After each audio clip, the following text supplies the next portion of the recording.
What's really fun about this is both these teams, as Joe just said, so likely to be in the playoffs. And this thing absolutely, not only does it have playoff implications, I think both managers, Alex Cora and Aaron Boone, are going to pull levers and push buttons in the way that they absolutely would in October. And they both want the home field. It's very important. I think that's been proven out. Look, the Yankees are not the same outside the Bronx, and that's why these 3 games are so very important. Lucy Walsh is with us. She's our junior broadcaster. Her grandmother, Amy Devaney, won the Shaw's and Star Market Grand Slam Summer Sweepstakes, and Amy says, you know what, Lucy, you're going to be in the booth before the biggest game of the year for the Red Sox and the Yankees. Lucy, first of all, it's great to see you. How you doing? Good. Don't be nervous. It's going to be totally fine. You're from Dorchester. You are a delight to be around. I would assume you're excited to be here for Red Sox and Yankees, huh? Yeah, I'm very excited, especially because it's a really big game. Very good. Would you do us the honor of telling us tonight's starting lineups? Of course. Trent Grisham, Aaron Judge, Ben Rice, Cody Bellinger, Giancarlo Chisholm, McMahon, Jose Cabello, Austin Wells, Jaron Duran, Alex Bregum, Trevor Story, Nathaniel Lowe, Masataka Yoshida, Carlos Neves, David Hamilton, Nate Easton, and Kedem Rafala. That was beautiful. I understand you're a big hockey player, Lucy. You got some big games coming up. How's practice and getting ready for the season going? It's been really fun with my dad coaching. Oh, gosh. Nothing better than that. Well, it's really fun. The last thing I ask for you to give us is a prediction. What's the final score going to be tonight, Red Sox and Yankees? I think the Red Sox are definitely going to win, but the Yankees are going to play a big game since they lost from the last game. She's got a future in this thing, doesn't she, Joe? How about the 12-1? Red Sox. Like that? Yep. I sure do. They can get one early, and the Red Sox can score 12 unanswered. Lucy, you were awesome. We'll be pulling for your hockey team, and thanks for joining us. Keep shopping at Shaw's and Star Market. That's Lucy Walsh, who's a 7th grade honor roll student at the Thayer Academy. Really thank her for her contribution to the broadcast here tonight. So that starting lineup, by the way, is brought to you by Morgan & Morgan, America's largest injury law firm. The Red Sox, a little bit of a different-looking lineup. They got Giolito on the mound. Luis Gil is on the bump for the New York Yankees. And it's different because no Romy tonight. He probably would be in there even against the right-hander Gil. He's the Red Sox hottest hitter. The good news on the Red Sox injury report, which is brought to you by the Catches Law Group, is that Romy hit on the field today. He looks great. I think he'll be in there tomorrow against Fried. Meanwhile, Wilyer Abreu, who's going to play on Monday, we think, against the Athletics. Will, I thought both of them looked fabulous in the cage today. Yeah, they did. And you wonder what version of Wilyer Abreu will you see when he hasn't seen live pitching and as long as he's been out. It'll be good to have his defense. But if you remember, missed a lot of spring training, and then in Texas went off without a lot of live at-bats. So hopefully you get that version. I like where your mind is. Just hit 4 home runs in 3 games against the Athletics. Injury report brought to you by the Catches Law Group, champions for the injured with more than $3 billion recovered for New Englanders. Just to reiterate, Jaron Duran will lead it off for the Sox, then Bregman, Story, and Lowe, Yoshida, Narvaez, and Hamilton, and then Nate Eaton and Cedon. Rounded out 8 and 9. You know, Joe, this Red Sox offense has not been the same without Roman Anthony. But even saying that, 4.5 runs per game. I said this to Alex Cora, who in a rare flourish brings out the lineup card for the Red Sox. You've been here so many times, Joe. Don't you believe firmly this is a series for Bregman and Story and Lowe and the leaders, the veteran guys on this team? Big game players, yes, indeed. I mean, it was always that way. And it's wonderful they're showing you highlights of the 0-4 greatest comeback of all time on the message board right now. Very fitting indeed. And as we said, Pedro's here, and he was a big part of that. And I think it's going to be a lot of fun here tonight for both groups, really. And the Yankees have some fans. They have 2 local guys. I mean, the scout, Matt Hyde, one of the best in the game, is here. Matt was responsible for the Yankees drafting Cam Schlittler in the 7th round out of Northeastern and Ben Rice in the 12th round. out of Dartmouth College and Noble Academy, and it's been amazing how those guys with the local roots have helped the Yankees so much. So there's a lot of New England flavor here, both sides. No doubt about it, and hoping a lot of New England flavor over the next 3 evenings. Red Sox and their fans feel so ready to go in this one. The Speed Report is brought to you by Verizon. Get to your local Verizon store today to check out the latest deals. Will, the Red Sox intentional about getting these 3 starters ready for these 3 games? It's Giolito, then Bayo, and here comes Pedro out of the first base dugout. Wow. Tonight, he hopes the Red Sox are the Yankees' daddy, and Pedro will be with us in the 4th inning. I rode up the elevator with David Ortiz. Pedro's here. Listen to this crowd for Pedro. And he's egging him on. He loves it. I mean, it was 2 days ago we celebrated the anniversary of his 19 strikeout game against the Yankees. And this is what Fenway and this organization do better than anybody. It's no coincidence that Pedro's here tonight, Will. You know, and I'm wondering if Tech puts down changeup here. I bet he's still got it. The longest fingers in the history of the universe. Although it's the Yankees, so maybe it's one up and high and tight. He is the ultimate showman, Pedro is. Hands to the sky. He's saying, should I throw a slider or a changeup here? And it comes in, a fastball. Nice job by Tech. He says that was outside. But, Joe, listen, you called every single one of Pedro's starts, so many of them caught by Jason Varitek. And that right there is the connective tissue that makes this place so special. And it is the thing that we've been missing for 4 or 5 years, where these games against the Yankees with these guys in the building, it's just what elevates this to the best rivalry in sports. Certainly a stroke of genius to bring Pedro out here tonight before the game to fire up the crowd even more. But Pedro makes a big point of saying that I think is so true, that he never pitched before an empty seat at Fenway Park. They sold out every single game he ever played here. That's a record nobody can beat. They can only tie it. And I don't think there'll be any empty seats here this evening either. There is an incredible juice here at Fenway Park. Before the Red Sox take the field, 10 seconds, station ID, Shaw's and Star Market, WEEI Red Sox Radio Network. From the WEEI studios, 93.7 WEEI FM and HD1, Lawrence, Boston. Always live on the free Odyssey app. Will Fleming, Will Middlebrooks, and Joe Castiglione, the Red Sox and the Yankees. Lucas Giolito and the Friday Fenway Greens leads the Sox out onto the diamond. And this sounds crazy, Will. I really believe the top of the first inning is so key to this whole series because the Red Sox have dominated the Yankees this season. 8 wins in 10 tries. Giolito, it was not his best last time out at Yankee Stadium. The first inning has been a problem for him, and you know that this Yankee team really rides waves of momentum. I think if Giolito can set the tone early, keep the Yankees in the ballpark, this place is going to erupt to life. It's so true, right? And I've talked to Andrew Bailey a bit earlier, and he said, look, we have to pitch to the stadium. We have to play the course. We know the monster in left. We know what they can do when they hit the ball out of the ballpark. And as much as we can, we are going to have them fly out to center and to right field and use that big part of the field to our advantage.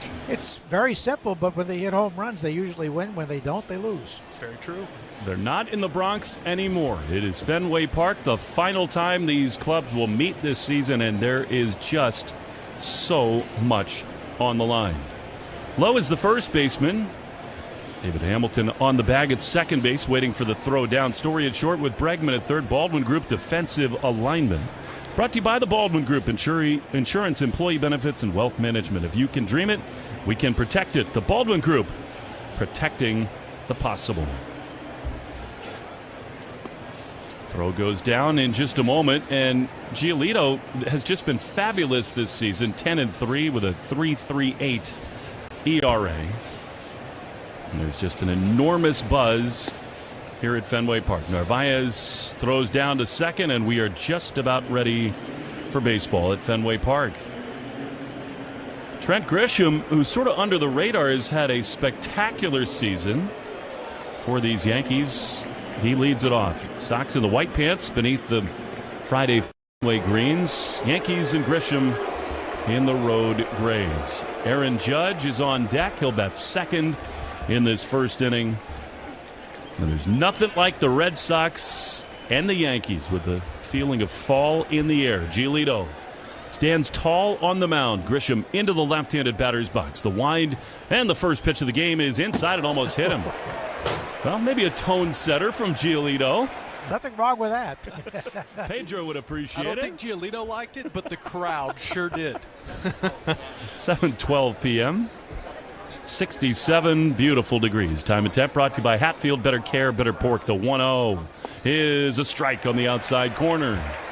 92 miles an hour. Grisham 242, 30 homers and 64 driven in.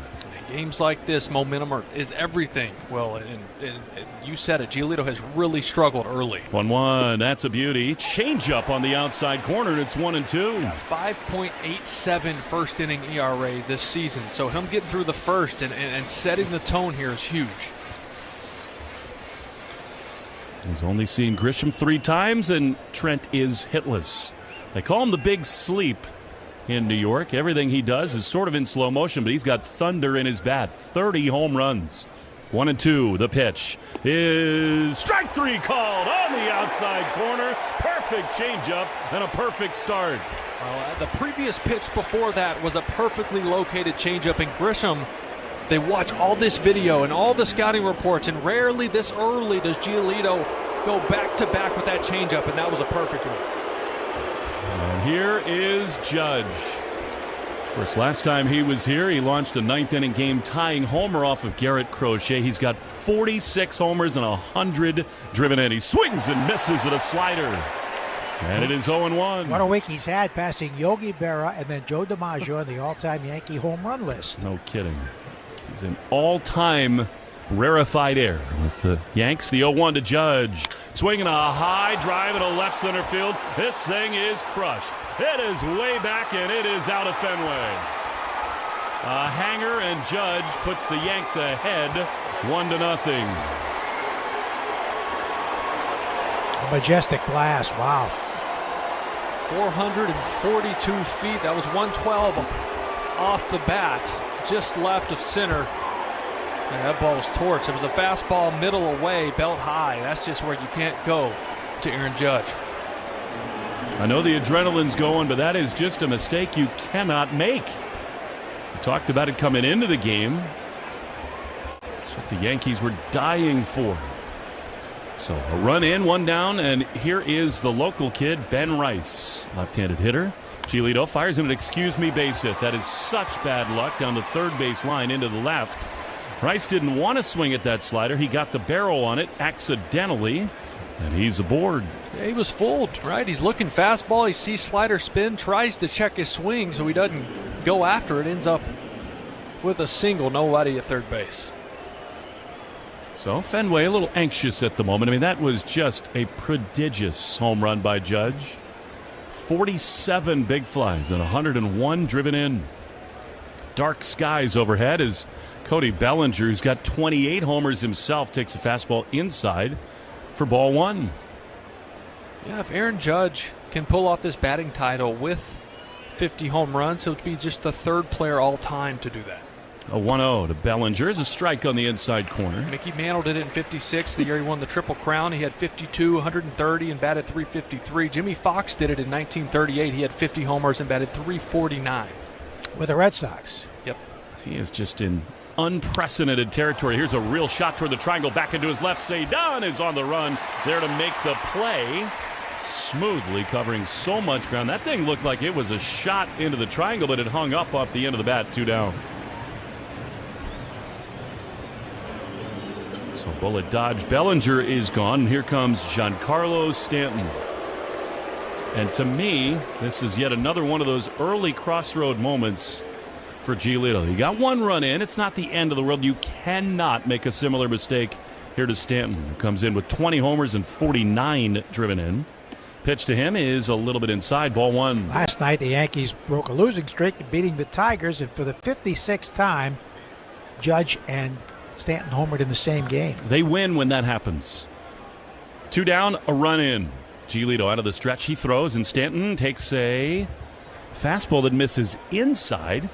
And it's 2-0. The velocity the last couple starts has been 91, 92 for Giolito. Yeah, and you wonder, is that fatigue or is that trying to have better command? Because when he gets in trouble, it's the walks.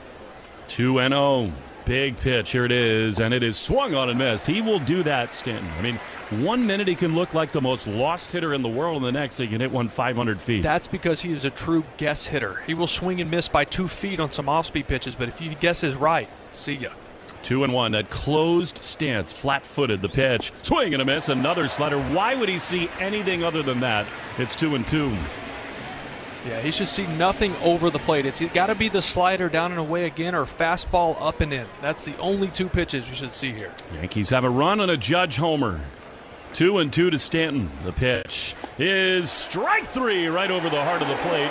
Good slider again. What in the world was Stanton looking for? Judge has put them ahead. A mammoth blast.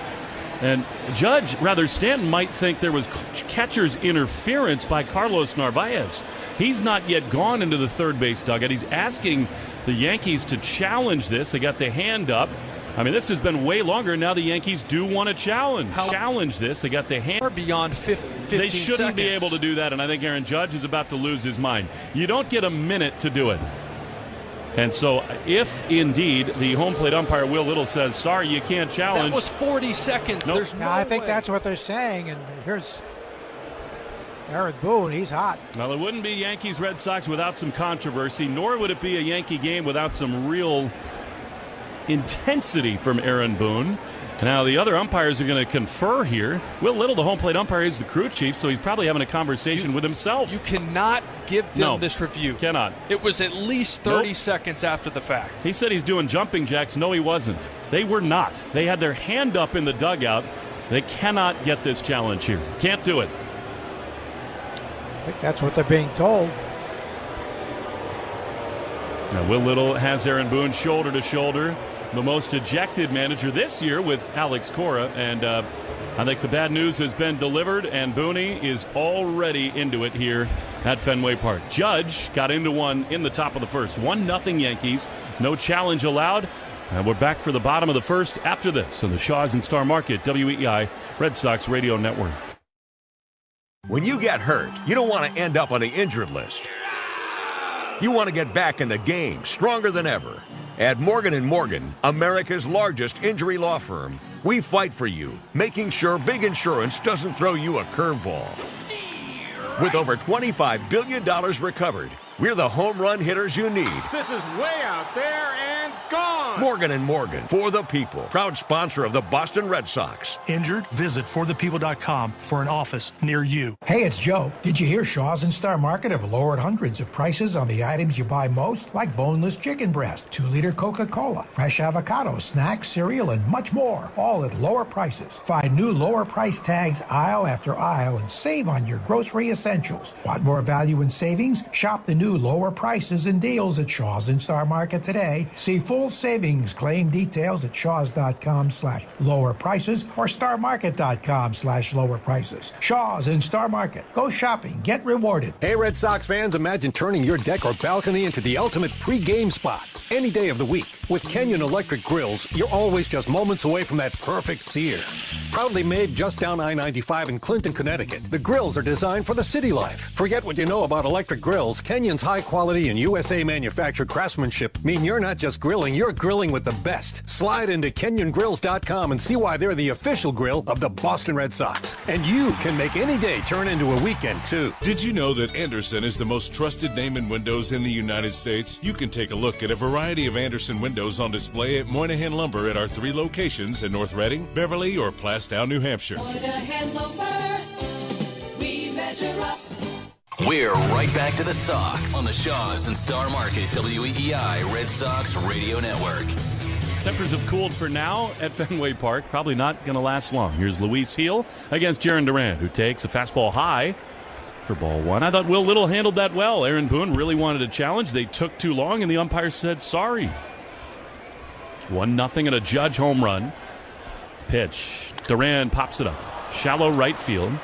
Chisholm And the shortstop Caballero go back, and Jose Caballero is there to make the play. By the way, that homer means Aaron Judge, as a Yankee, has hit more homers than any other right-handed hitter to wear a Yankee uniform. Passing Joe DiMaggio at number 362. Amazing. By the way, it is worth noting, Caballero in there tonight. That tells you all you need to know about how they feel about Anthony Volpe. Volpe also had a cortisone shot in his shoulder, dealing with that partially torn labrum. Here's Bregman, who takes a strike on the outside corner. The Red Sox, if they're going to win this series, I firmly believe Bregman's going to be a big part of it. He's due, right? It's been a tough go lately. 279, 16 homers, the pitch. Swinging a high fly down the right field line. It'll hang up. Bellinger over toward the pole is going to get there and make the play in 2 very quick and quiet outs. So that's 2 outs and 4 pitches. And Luis Hill is a guy who will walk you, who will extend at bats. You have to be patient with this guy. Yes, you can be aggressive early on his fastballs. He'll throw you something to hit early, but then he'll start trying to spin you to death and can really run into some command issues. Yeah, he's averaging almost 6 walks per 9 innings. You got to make him work.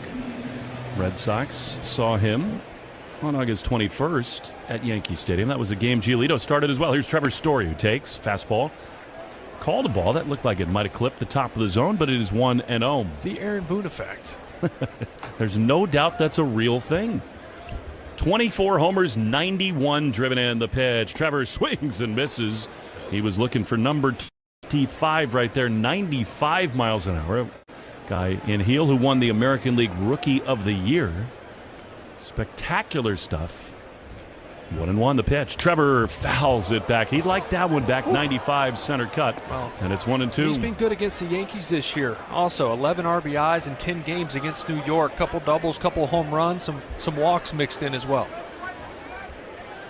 Right, he's only 187 lifetime against Peel. Trevor, the Red Sox most important and consistent hitter all year long. 1-0 Yankees, 2 down, bases empty. Here's the 1-2, and that is dropped. That was a weird looking slider that just stayed at the top of the zone. It's 2-2. Yeah, Trevor over his last 82 games batting 300 with 17 homers. I mean, he's been the model of consistency for well over half the season. 2-2 the pitch.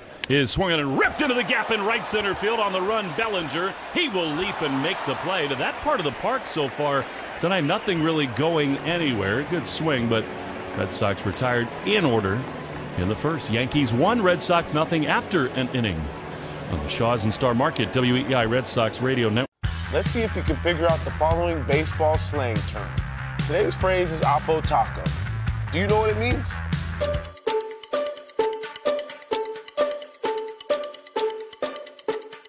Oppo Taco, a home run hit to the opposite field. Austin Hayes with an Oppo Taco. His 13th, and it's a 1-run game. Expand your vocabulary by listening to every game on the MLB app and MLB.com. Great moments in baseball have been broadcast on the radio since 1921. Smith corks one into right down the line. It may go. Go crazy, folks. Go crazy. It's a home run, and the Cardinals have won the game by the score of 3-2 on a home run by the Wizard. Go crazy. Catch the next unforgettable call on the MLB app and MLB.com.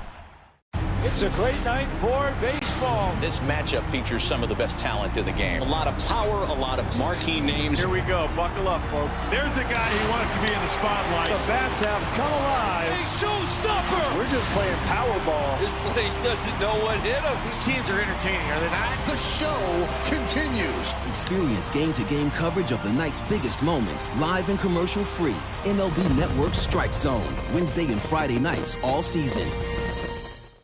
Take a hack at guessing which baseball player or manager said the following. I really don't know what to say. I'm just so happy I gave something these people cheer. We all did. I mean, it was a great game. Both teams played incredible. It was a great game. That's Mike Piazza after he hit an 8th inning go-ahead home run in the first New York Mets home game after 9/11. Hear moments like this and more on the MLB app and MLB.com. Just one run in, but it was a Great moments in baseball have been Judge. And in this series, this rivalry, this time of year, with the air feeling the way that it does, so often one swing can feel a little larger. Giolito is ready to go. Jazz Chisholm leads it off in the Herb Chambers batting order. Giolito throws, and the pitch is just down and in. Chisholm, like so many Yankees, is having a really nice power season. 28 homers, 72 driven in, .240 batting average. The ultimate showman. Chisholm waits, and he takes a strike on the inside corner. Good slider. Lucas's first strikeout was brought to you by Weichert Realtors. Chisholm is one of those guys, I think, if he's on your team, you love him, and if he's not, maybe not so much. 1-1 is a line looper in a shallow left field. Duran was playing very deep. He can't get it. That is a bloop single to lead off the second inning for Jazz Chisholm. Chisholm's been swinging the bat really well. He's just one of 9 players to have 25 homers and 25 stolen bases so far. You said it, 28 for 28, Willie. All-star this season. He's had some brilliant moments for the Yankees and also some maddening ones. And in fact, I think in some ways he's kind of the microcosm of their team and their season. Here's Austin Wells, left-handed hitter. Jazz is dancing, he's running, and they got no chance. Narvaez will throw, and Chisholm is safe at second. In the end, they made it a close play. But, I mean, that was a running start. Giolito never looked his way. A phenomenal jump. To your point, but Narvaez, a quick release and a perfect throw right on the money.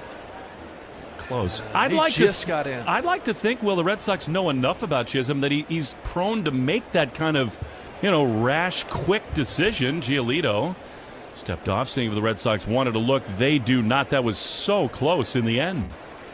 29th steal, 5th in the league now.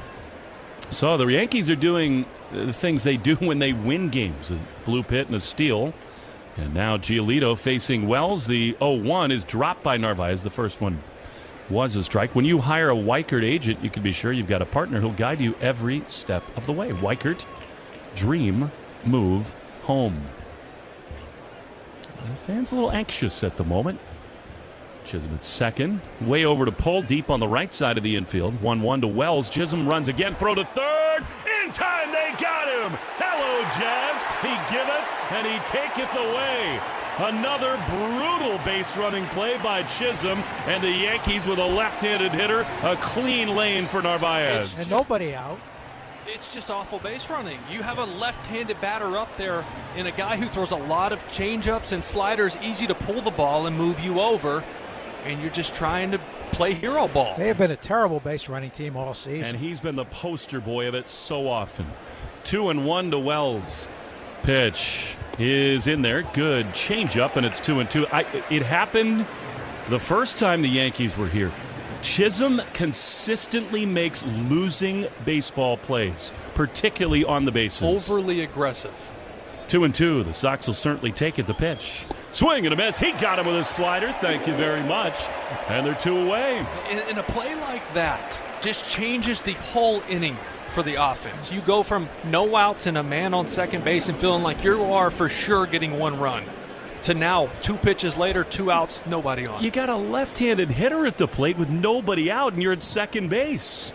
By the way, the Arbella Insurance Foundation, dedicated to striking out cancer by supporting the Jimmy Fund. 2 down. Here's Caballero, and he takes a strike. Buck Martinez caught some big heat for something he said on the Blue Jays telecast the other night, but he was right. This Yankee club, there are no 2 ways about it. They make plays that losing teams make. 0-1 is swung on and missed. Good slider. They get credit for their record. They're about to win, have another winning season. They are good every year, but this edition gives away too many outs. Fundamentals. Comes down to fundamentals. Time called here by Caballero. Base running and defense have been well below average. I mean, you get the homer from Judge, little blue hit, you steal a bag, credit due, and then you just hand away the energy.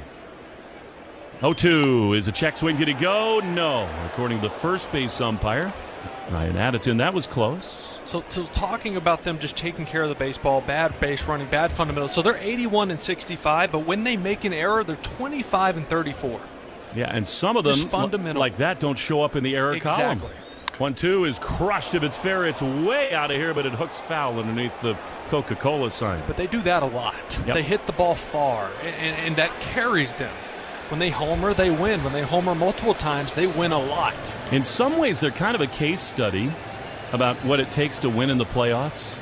Most people think you do have to hit the ball out of the ballpark. I'm not so sure. I think some of the great champs of late have put the ball in play. 1-2.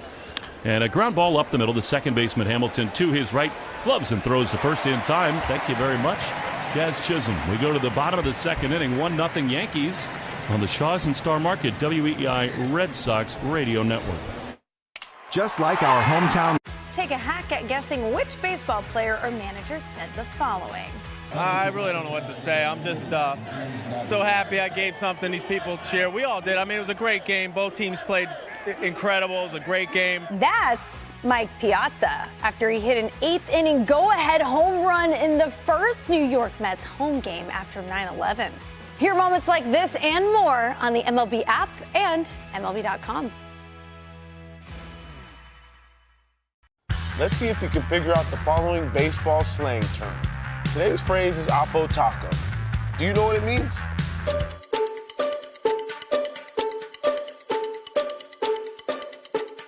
Oppo Taco, a home run hit to the opposite field.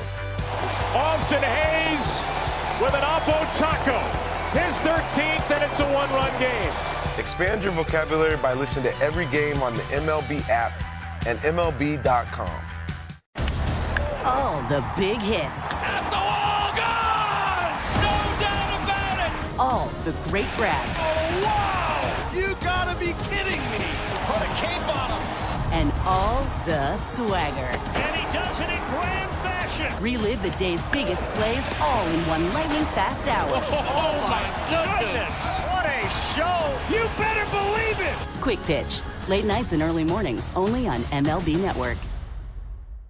Great moments in baseball have been broadcast on the radio since 1921. Smith corks one into right down the line. It may go. Go crazy, folks. Go crazy.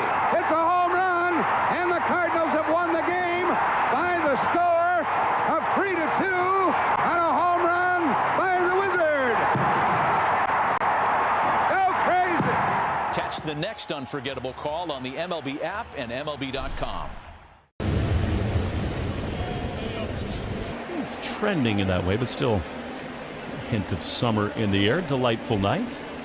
We'll see the 50s tonight. I love it.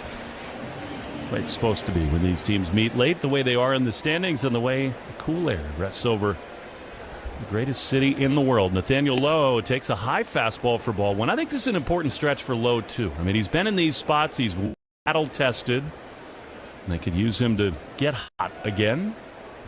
1-0. 18 homers for Nathaniel. He takes a strike. Fastball 93. He didn't think so. Up and in, and it's 1-1. Alex Cora's got that look. Arms crossed. Totally locked in. 1-1.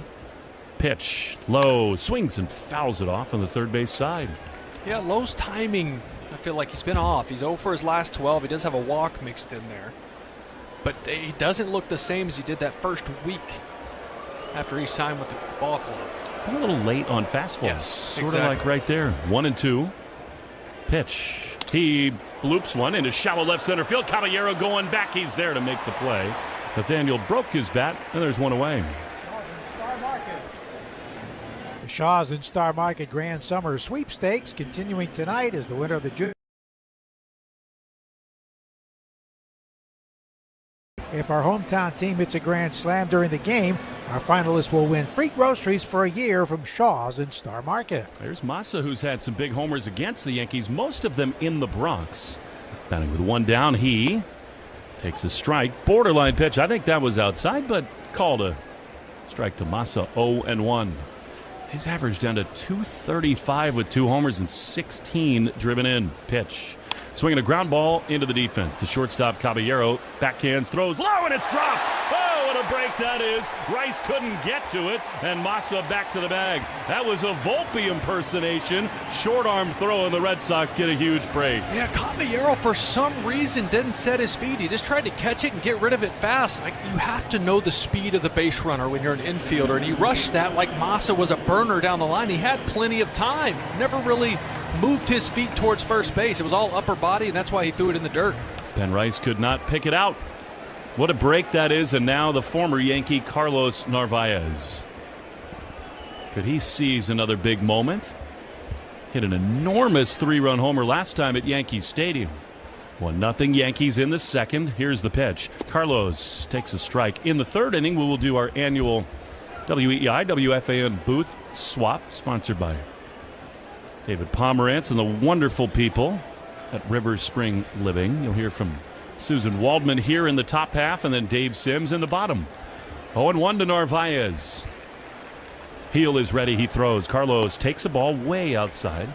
Change up, and it's 1-1. Narvi looking a lot better. Little 3-game hit streak. He's 4 for his last 9. You've seen him, yes, the big homer, but also using the right side of the field, letting fastballs get deep, and he's seeing it just a little longer. 1-1 with Massa at first. The pitch, swinging a chopper foul. He has looked so much more comfortable. Sure, it's a big series for him, having been in the Yankee system for so long, not getting much of a shot. One thing you like about Carlos, he has, even just in his rookie year, shown that he can elevate with the stakes being a little higher. 1 ball, 2 strikes. Yankees lead by a run in the second. Heel sets. He throws, and Carlos swings and bloops one on the right side of the infield. I have no idea why Yoshida just froze. Throw to second, bobbled there. Caballero having a tough time. They do get Massa. I guess maybe Yoshida thought the pitcher might catch it, but that's exactly what it was. It was such a jam shot that it just kind of floated off the bat of Narvaez. And when you're at first base, you can't tell how far that is away from the pitcher. That's exactly why he froze.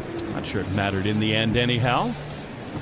So now, here comes David Hamilton, a guy who really has not played a whole lot of late. The injury to Romy got him a little more time. Bat from the left side against Heel. 7th batter of the game, brought to you by Jeffrey Glassman Injury Attorneys. Narvaez at first. The pitch. Hammy takes way outside with the fastball. 204 with 4 homers and 16 driven. And on paper, it is jarring, reading the numbers hitter to hitter, how much more power the Yankees have. They have 7 guys in their lineup with 20-plus homers. The Sox have 1. Trevor Story. 1-0. Is high. Of course, Wilyer Abreu not in there. He will be back. Judge's home run, the 250th the Yankees have hit this season. It's how they're built.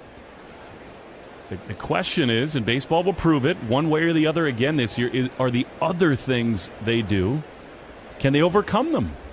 2-0 to Hamilton. The pitch is skied foul. On the third base side, 2-1. Pretty hard to overcome those type of mistakes in the postseason, though.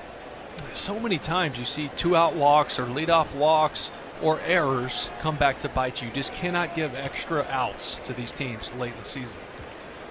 So far, the Red Sox have not capitalized, but it is early. Narvaez at first, the 2-1. Hamilton takes one to the backstop. Another miscue. And Carlos up to second base. That looked catchable. Yeah, this is what Hill will do. We were talking about this a little bit in the second inning, or early in the top of the second inning, where he can get wild. You don't have to be overly aggressive with him early in counts because he will get to 3 balls more times than not. 3 balls and a strike here to Hamilton. 1-0 Yankees in the second. Heel is ready. Pitch. Swinging a high pop-up on the right side. Foul of first. Rice appears to have room behind the coach's box. Wynn gets a hold of it. He's there to make the play. And the inning is over. 1-0 Yankees. After 2, Susan Waldman will be with us in a moment on the Shaw's and Star Market. Great moments in baseball have been broadcast on the radio since 1921. Smith corks one into right down the line. It may go. Go crazy, folks. Go crazy. It's a home run, and the Cardinals have won the game by the score of 3-2 on a home run by the Wizard. Go crazy. Catch the next unforgettable call on the MLB app and MLB.com. Let's see if you can figure out the following baseball slang term. Today's phrase is oppo taco. Do you know what it means?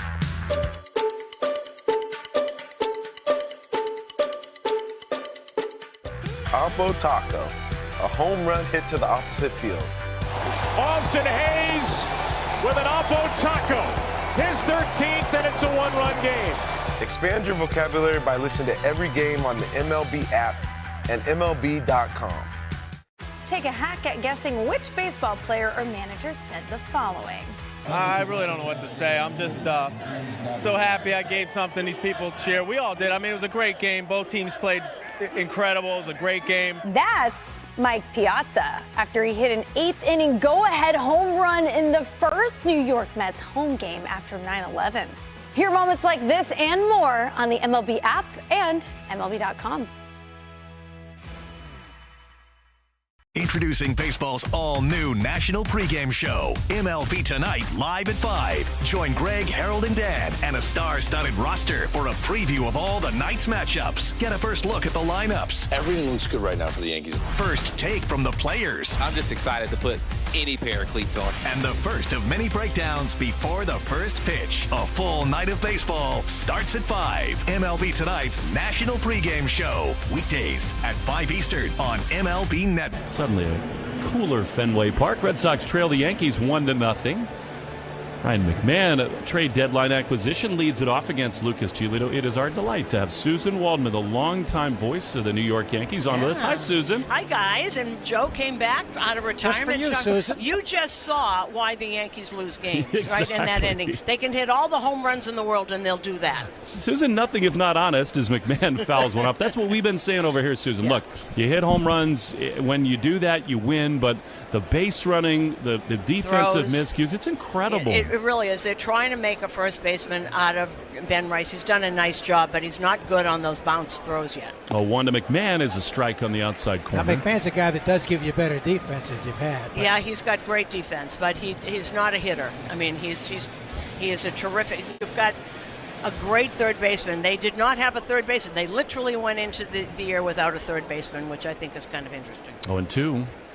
Pitch is high. They thought about maybe getting Arenado. There were some rumors about that. Obviously, they were interested in Bregman, but they did finally get better defense at third. And it's very important because they got guys like Max Fried and Carlos Rodon who throw ground balls to the left side. The Red Sox lived that last year. The 1-2 is drilled into center field. Cedon turns and races back onto the warning track. He is there on the glide to make the play. Is he any good in center? Not many guys catch that ball. That was hit very hard, but also not very high. You know, it's amazing how good this team is when Cedon is in center field. I mean, it's been different. I know when he's played the infield and he did that. What a difference when you get to see him work every day in center field. You know this. I mean, when you had Jeter and Bernie, the defense up the middle makes all the difference in the world. And the catcher, Posada, Jeter, Bernie, right up the middle.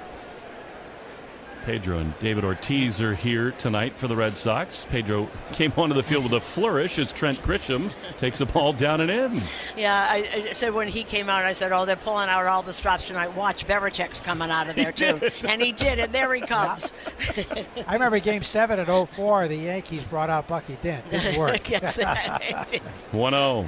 Grisham, did he foul that pitch off? It might have bounced in front of the plate. That was change up. It was off the end of the bat. By the way, located on a 32-acre campus by the Hudson, River Spring Living provides a full range of living options for older adults. All three of us have been there. We know what makes that place so special. We do our little Yankee Red Sox roundtable every winter. Now that's so much fun. We get to start at a great deli right down the street. We get to go to Liebman's in the Bronx. Then David Pomerantz hosts us at the Hebrew home. 1-1 pitch is a little bit outside. To be fair, Trent Grisham plays as good a center field as I've seen in a very long time. And he's also terrific out there and has made a difference so much. And his hitting this year, he said he thinks better this year. I wish I did. A pitch misses inside on a slider, and it's 3-1. We didn't know it was that easy. If you just think it better, it's better. He said, I'm thinking good thoughts now. Really, he said this to me on air. He seems like a delightful guy. He's very quiet. No, he's not quiet. He's chill, as Aaron Boone says. Big sleep. 3-1. High fly into left center field. gracefully over to his right. He says to Duran, I got this one. And they're 2 down. Yeah, the big sleep. I don't like that one. Aaron Judge calls Grisham the silent assassin. Oh, well, he's been that. I like that one better. This dude's an assassin, too. Susan, you've been around for so many years. The most homers ever by a right-handed hitting Yankee. It's amazing. And yesterday when he tied Joe DiMaggio and just went past him, he doesn't like to talk about it because he is all about the team. Here's a pitch that misses outside. And I went up to him afterwards. We were walking in off the field, and I said, Joe DiMaggio, huh? And he said, that's really cool. That was pretty good. That is very special. I don't know why anybody pitches to him. I don't. 1-0 is a swing and a miss, and Lucas shouldn't here either. I mean, It's a slider that swung on and missed, and especially the more important the games, the later in the year, you just cannot let this guy beat you. Well, when the Yankees played the Angels, Ron Washington had great joy in putting up 4 fingers every time he came. 1-1 is down and in with a changeup. And with a smile on his face. Roger said, a big smile, and up go the 4 fingers. Well, look, Buck Showalter famously walked Barry Bonds with the bases loaded. I think there are situations where that's the right play. I'm with you. 2-1 to Judge. He takes a very good pitch for a strike. Now that you can do. That's a perfect slider, and it's 2-2. Well, that's the other thing. For Giolito, in Giolito's mind, he's probably saying, I got to get this guy. I can't just give up on him. Well, buyer beware. And by the way, the Barry Bonds thing, wasn't that in the first inning? Mm-hmm. Yeah, it was. And the right call. And the right call. When he would see one strike, it would go 400 feet. This guy, Judge, does a lot of that himself. 2-2, 1-0 Yankees in the third. The pitch is a foul. He tried to stop his swing. Lucas went a little further out with a slider. 2-2. How much is the elbow hampered him? Well, he can't really throw, but it doesn't seem to have hurt him with the bat at all. He says he hardly feels it when he hits, but he does not throw. 2-2 to Judge with 2 down. The pitch is low. But I think you have to balance that. No, he can't, and they have all kinds of drills. Jazz will go way out, and they have all kinds of throwing to different people so he can get the ball in. But his right field play, catching the ball and getting to the ball, you can't replace it. He'll probably play tomorrow. 3-2. Giolito throws, and he misses outside. Again, that's a really good approach by Giolito. He was never going to give in. Good discipline there. Judge, the on-base machine, walks with 2 outs. So he's very likely to be the regular right fielder in the postseason. Well, it depends. I don't know. I don't know how you do that. I don't think he's going to play right field here. I mean, that's no. Cody Bellinger can play anywhere. I would think tomorrow if he plays, he'll play in left field, and Giancarlo Stanton will DH. Here's the Cohasset kid, Ben Rice, left-handed hitter. 1-0 Yankees. Pitch is a strike. He's had a good changeup, Giolito. 0-1. And Joe had told me I wanted so much for Cam Schlittler to pitch in this series so he could. That is his catcher, Ben Rice. So he got Walpole to Cohasset out there. We're happy he's not pitching in this series. 0-1 from Giolito. And a foul back to the screen. I was talking about Ben tonight about Rustic Drive in Cohasset, the home of our great friend, the late Ken Coleman. And he knew the street very well. Of course, a little young to know Ken. But do you know where Cam Schlittler went this morning? To Walpole? He went to Northeastern to practice. Oh, why not? Practice to visit the guys. Say hi to Cy Young's statue. The 0-2 is a little bit outside. Yeah, it's probably great. Mike Glavin's team's done so well, and when he comes back, he's a major leaguer, and he's from there, and he's a local kid, and he's been great. He has. Sox not that upset to miss him and Rodon. 1-2. 2 down. Yankees lead by a run. Giolito out of the stretch. Judge runs. The pitch is popped up into left field. Duran started in, now a couple of steps back in front of the dirt track in front of the monster. He's there to make the play. Hitting over. Susan, you and I are going to go over to FAN, but thanks for joining us in Boston. Okay, Joe, I'll stay you here. Make me smile. Thank you. Great to see you, Susan. I miss you. Thank you so much. That's the great Susan Waldman. Bottom 3 next. 1-0 Yankees lead in the Shaws and Star Market. Wait a minute. Is that catcher's interference? Hold on. We were busy saying goodbye to Susan, and all the while Ben Rice is now on first base, and they must have gotten Carlos for interference. Well, turnaround being fair play, as Stanton thought that it was catcher interference when he struck out.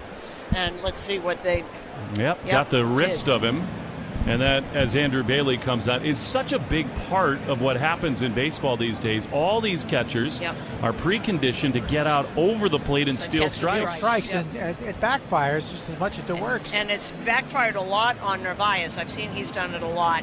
And the Yankees have gotten caught on it a few times. You know who's the best at that I ever saw was Jacoby Ellsbury. How many did he have? 12? Drawing them because he had a late swing and he could keep it back. But that's what they do now. They're so obsessed with stealing strikes and framing that happens. We never saw that. We saw Jacoby in Scottsdale. You might see 1 or 2 a year. 1 or 2 a year, if that. It's like so many other things with catching. Like, I think with runners on third, this go down to a knee thing, I don't care what the analytics say. I think it hurts you. I'm with you. This is one that I think you can probably live with, but it hurts the Red Sox here. So now 2-1, 2 out, a big spot here for Cody Bellinger. Yanks could break the game open right here.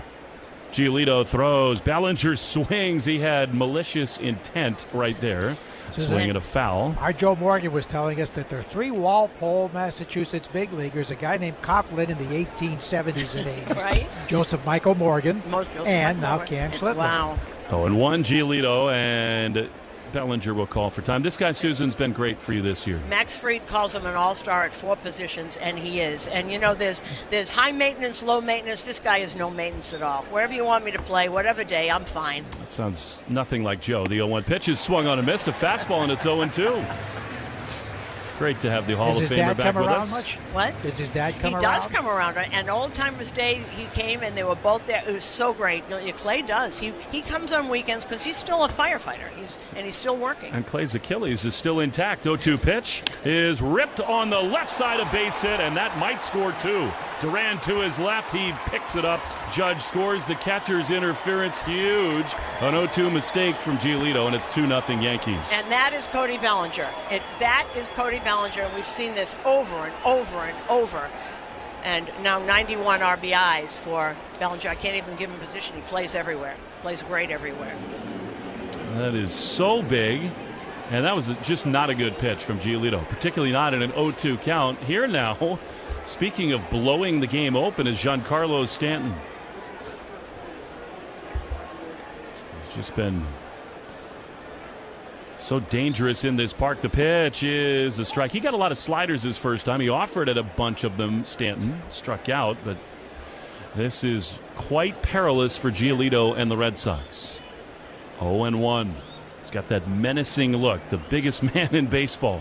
0-1 is another strike, another slider. I think he's seen 8 pitches and 7 sliders. Well, you don't want to give him a fastball anywhere near where he can hit. He's got such great wingspan and gets over that plate. He's got 20 or more homers in 14 of his 16 years. And don't forget, he missed a couple of months of the season. So all of this is with missing a couple of months. What a big pitch this is. 0-2. Swing and a foul. It popped off of Narvaez. I think Lucas would probably like that back. I mean, that was a slider right in the heart of the plate. And, Susan, you would agree, this man is the reason the Yankees were in the World Series last year. Absolutely. Absolutely. He carried this. You never know what happens in the playoffs. You know, good players become good players in those kinds of series. 0-2. First and third, 2-0 Yanks. Pitch is way outside. That's a good block there by Narvaez. Now, he was down on the one knee, but he got enough glove and body in front of it. And when Narvaez was a minor leaguer, one of our favorites, I really liked him a lot. Works really, really hard. And he's hitting better than everybody thought he was. I always knew he was going to be a great catcher. But he's never played this many games. He was always a backup. He was not a guy. So I'm glad Cora is now not playing him quite every day. 1-2. Swing and a miss. He got him. So Giolito's fanned Stanton twice. We do know now the inning is officially over. Thanks, Susan. You're the best. Thank you. Great to be with you, Susan. 2-0 Yanks after 2.5 on the Shaws and Star Market. WEEI Red Sox Radio Network. All the big hits. At the wall, gone! No doubt about it! All the great grabs. Oh, wow! You gotta be kidding me! Put a cape on him! And all the swagger. And he does it in grand fashion. Relive the day's biggest plays all in one lightning-fast hour. Oh, my goodness! What a show! You better believe it! Quick Pitch. Late nights and early mornings only on MLB Network. take a hack at guessing which baseball player or manager said the following. I really don't know what to say. I'm just so happy I gave something these people cheer. We all did. I mean, it was a great game. Both teams played incredible. It was a great game. That's Mike Piazza after he hit an 8th inning go-ahead home run in the first New York Mets home game after 9/11. Hear moments like this and more on the MLB app and MLB.com. Let's see if we can figure out the following baseball slang term. Today's phrase is Oppo Taco. Do you know what it means?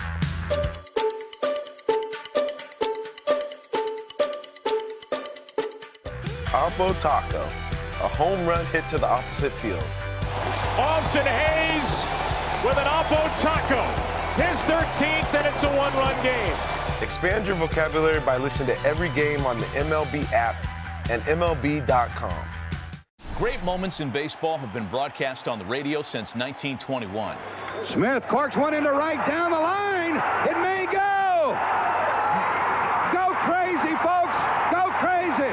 It's a home run, and the Cardinals have won the game by the score of 3-2 on a home run by the Wizard. Go crazy. Catch the next unforgettable call on the MLB app and MLB.com. Per gallon on your first fill up.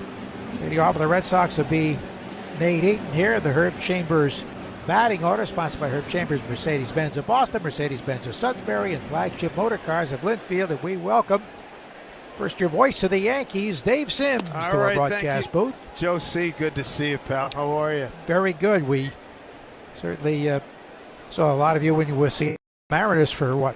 Almost 20 years? 18 years. It was the 0-1 here to Eaton. Shows bunt, tries to push it. And let's see. He's see what the ruling's going to be. He was still in the box, I believe. It was close, wasn't it? It was close because Eaton was on the run. I mean, he was bunting for a hit with McMahon playing way back. If he gets it down, it's a knock.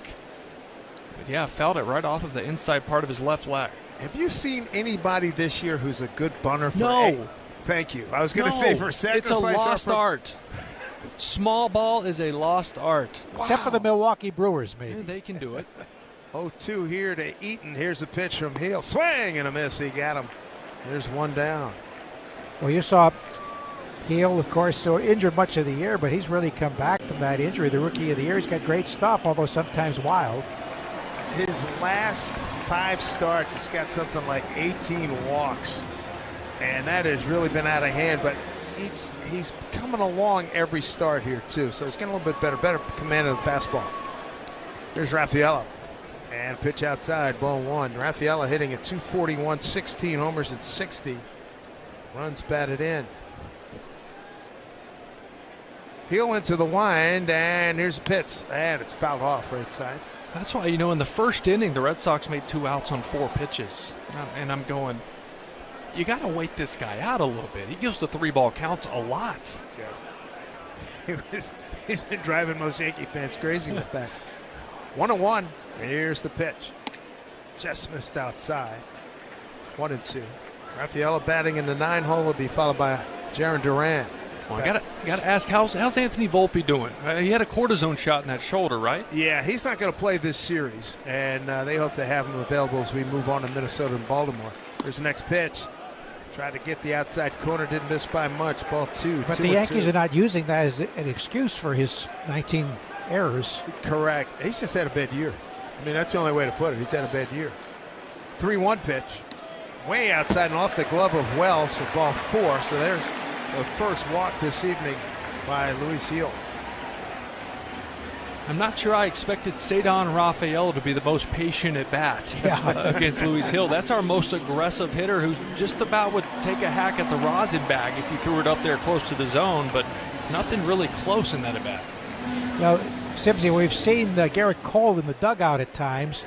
How is he progressing after the Tommy John? He's coming along. You know, I talked to him about this about a month ago, and he's on his throwing progression's coming along pretty well as Hill delivers a fastball to Duran, and it's down low, ball 1. Yep. Figure we're not going to see him till May, June next year, but he has been a great leader and a great instructor for the young pitchers Schlittler and Warren. 1-0 pitch to Duran. Drive deep to right. That ball is tattooed Going back is Bellinger. 2 steps on the track, and he makes the catch to the left of the 380 mark. On a summer's day, that one's long gone. I tell you what, there's been 3 or 4 balls hit from right center over to right field that have just died off the bat that all looked like they had a chance. Man. That one I thought was over everything. Second deck at Yankee Stadium. That had the sound and the look. No doubt about it. 2 down. Here in the Boston home third, here's Alex Bregman. Flied out to right his first time. Runner at first is Rafaela. Yankees on top. Here's pitch. Swung on, hit down the third base line, but foul. Yankees have a 2-0 lead. An Aaron Judge first inning home run and a Cody Bellinger RBI in the third. Your old club, the Seattle Mariners, are on the heels of these 2 teams. Yeah, you know, it's interesting you say that, Joe, because I talked to a couple of Houston writers when we saw them recently, and they said, given all the injuries Houston's had, he said that Mariners should be up 7 or 8 games, and they're fighting for their lives out there. Here's 0-1. And a pitch, swung on, hit to the shortstop. This will be Caballero. Easy flip to Jazz Chisholm for the force out. And as it always happens, I'm told when we do the exchange, hi, good to see you. Inning over. Well, see you later, Dave. All right, we'll see you at the Hebrew home in River Spring Help again next winter. Absolutely. Fellas, enjoyed it as always. Good to see you guys. It's a 2-0 Yankee lead. Take a hack at guessing which baseball player or manager said the following. I really don't know what to say. I'm just so happy I gave something these people cheer. We all did. I mean, it was a great game. Both teams played incredible. It was a great game. That's Mike Piazza after he hit an 8th inning go-ahead home run in the first New York Mets home game after 9/11. Hear moments like this and more on the MLB app and MLB.com. It's a great night for baseball. This matchup features some of the best talent in the game. A lot of power, a lot of marquee names. Here we go. Buckle up, folks. There's a guy who wants to be in the spotlight. The bats have come alive. A showstopper. We're just playing Powerball. This place doesn't know what hit him. These teams are entertaining, are they not? The show continues. Experience game-to-game coverage of the night's biggest moments, live and commercial-free. MLB Network Strike Zone, Wednesday and Friday nights all season. Great moments in baseball have been broadcast on the radio since 1921. Smith corks one into right down the line. It may go. Go crazy, folks. Go crazy. It's a home run, and the Cardinals have won the game by the score of 3-2 on a home run by the Wizard. Go crazy. Catch the next unforgettable call on the MLB app and MLB.com. Let's see if you can figure out the following baseball slang term. Today's phrase is Oppo Taco. Do you know what it means?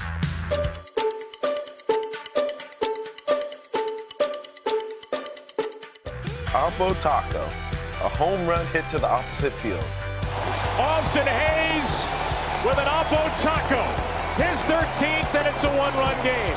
Expand your vocabulary by listening to every game on the MLB app and MLB.com. It's Giolito back to the mound, and we got legends all over the place. Pedro Martinez is with us. Petey, what's up?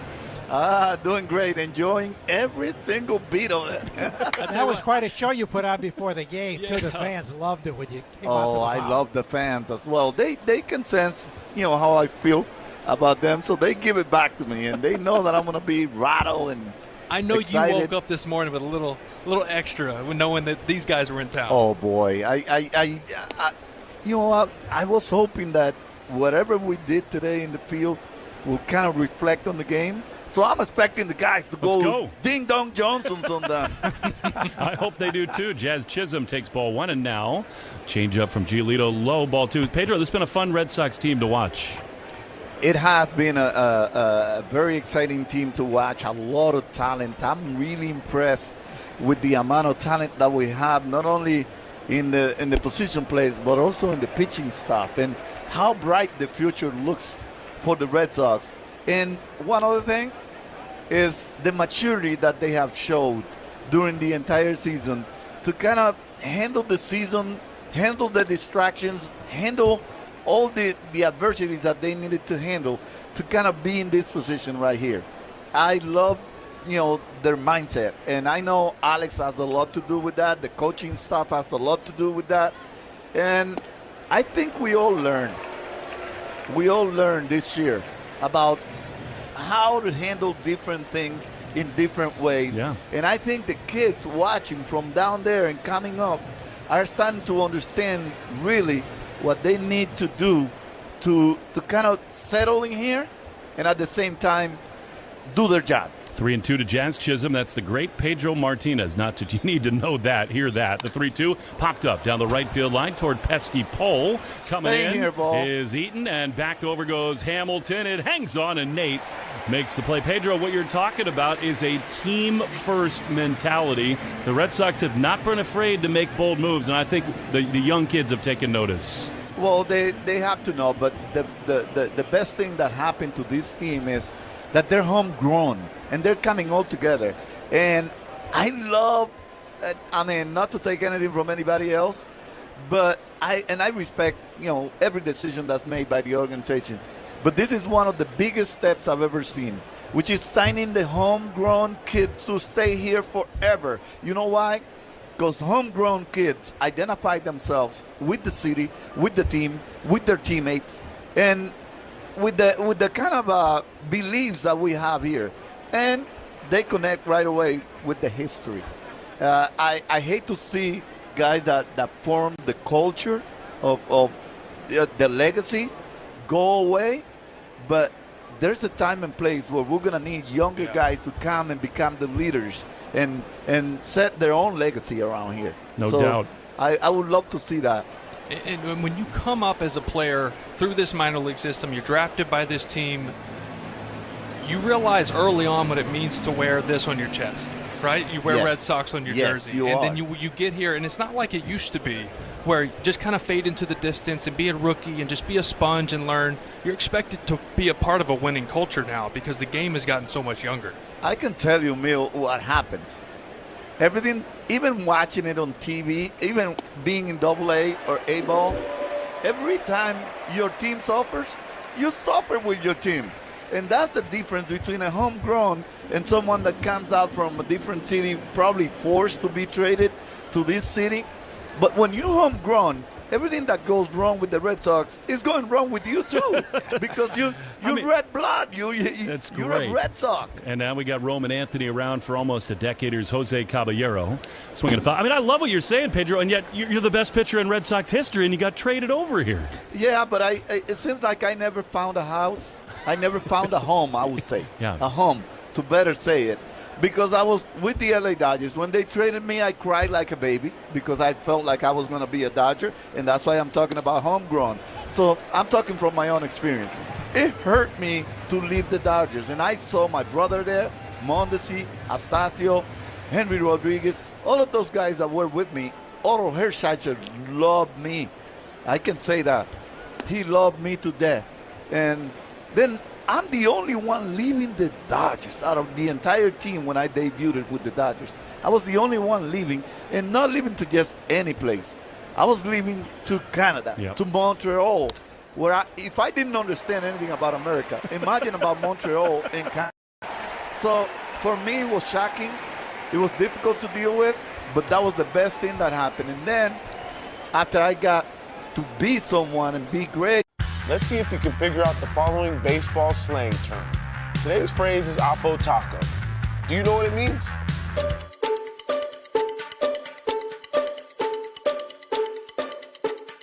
Oppo Taco, a home run hit to the opposite field. Austin Hayes with an Oppo Taco. His 13th, and it's a one-run game. Expand your vocabulary by listening to every game on the MLB app and MLB.com. Great moments in baseball have been broadcast on the radio since 1921. Smith corks one into right down the line. It may go. Go crazy, folks. Go crazy. It's a home run, and the Cardinals have won the game by the score of 3-2 on a home run by the Wizard. Go crazy. Catch the next unforgettable call on the MLB app and MLB.com. take a hack at guessing which baseball player or manager said the following. I really don't know what to say. I'm just so happy I gave something these people cheer. We all did. I mean, it was a great game. Both teams played incredible. It was a great game. That's Mike Piazza after he hit an 8th inning go-ahead home run in the first New York Mets home game after 9/11. Hear moments like this and more on the MLB app and MLB.com. The Off Base Podcast is on. Join Lauren Gardner and Xavier Scruggs for all the baseball buzz across social media, pop culture, and around the majors. The Off Base Podcast. Listen on Spotify and Apple. Sunday mornings, 11 Eastern.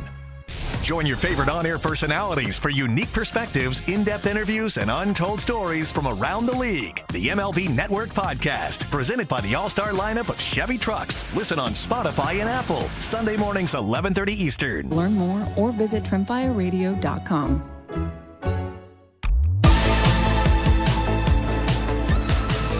Now, the grounds crew is being talked to by one of the umpires here. I don't know whether there's an issue on the mound with Luis Heel. Aaron Boone is out on the third base side. That's good for us because it just gives us a chance to have a conversation with Pedro. You know, I have the privilege, the honor of calling every pitch Pedro ever threw with the Boston Red Sox. And Another Pedro, spoiled guy. I know what you're most proud of. When you pitched just like tonight, there was not an empty seat in the house. I might be the only one that ever stepped in Fenway Park. I don't know about the history. I don't know about the tracking of that. But I did notice that it was a sold out every single time I took the ball on top of that ball. Well, you put on a show. Huh? You put on a show. That's why. Well, they deserve it. Yeah, of course they did. You know what? We struggled a lot during those days. We did have our hearts broken many times. Yeah. And it's difficult to see failure and failure and failure. But men show up every single time, every single year. Even though you're not getting results, you're just seeing your team fail. I feel like they came over just to have a couple of games when Pedro pitched and we had some good little winning streaks. But at the end of the day, they felt like they're not going to make it. And that was actually said a lot and wrote a lot by the writers. That we were cursed, that we would never make it. They didn't see light at the end of the tunnel. Well, you really hope to change the culture here in many ways. In many ways, and that also came with winning. I showed up to win, everything. And I try to lay that down on every one of my teammates. I came to win. I didn't come here to fail. I came here to win and bring a championship to Boston. Took me a while, but you did it. And it hurt a lot, but yes, we did it. We did it because I finally signed the Green Monster. Here is Trevor Story, who takes outside. That was the key point, huh? Turned it around? Turned it around, and all of a sudden we got 4 in 25 years. That's a lot of championship. We need to get you to sign it again tonight. Unlike the other side, they can't say the same thing, and I'm so happy to brag about That's good. Keep it going. One was fouled off by Story. Well, you're also a wonderful work at the foundation, building a school right in your neighborhood in Monteguayabo. Yeah, it's right on the neighborhood, right next to the house where, not the house, I would say the shack where I grew up. 1-1 fouled off. And the mango tree's still there. The mango tree is still there. He goes there all the time, don't you, Pedro? I do. And but this is like a dream for me. You know why I'm doing all those things? Because I'm just expressing some of the needs I had, and I was never able to get. And the reason I'm here today was because one door open for one opportunity. 1-2 is a hard one. Hopper to second, handled by Chisholm. Throws the first one down. Go on, Pedro. And I took advantage of that opportunity. Never let it go. I struggled a lot. Went through a lot. I had to shut my mouth when I shouldn't. I did my job and still did not see the light at the end of the tunnel going to the big leagues. And I had to just swallow everything that was out there in order for me to make it and be in this position today to express it, to say to everybody that they don't need to take their eyes off their goals. And that's why I'm here, because I needed all those things that I'm giving back to the community.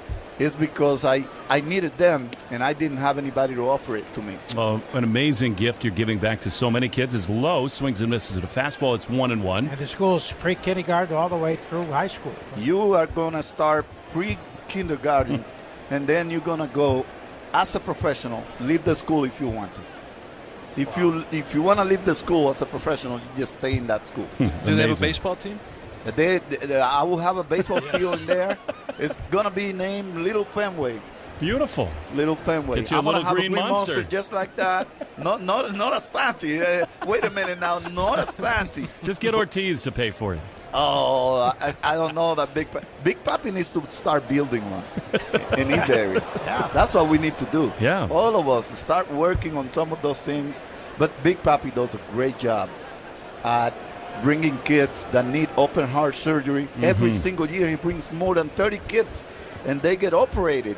And David is the one in charge of doing that. 1-2, strike on the outside corner to Lowe. He didn't think so. They're 2 away. Well, you know, I've always admired that players that come from the Caribbean and the islands really make it a point to give back after they make it.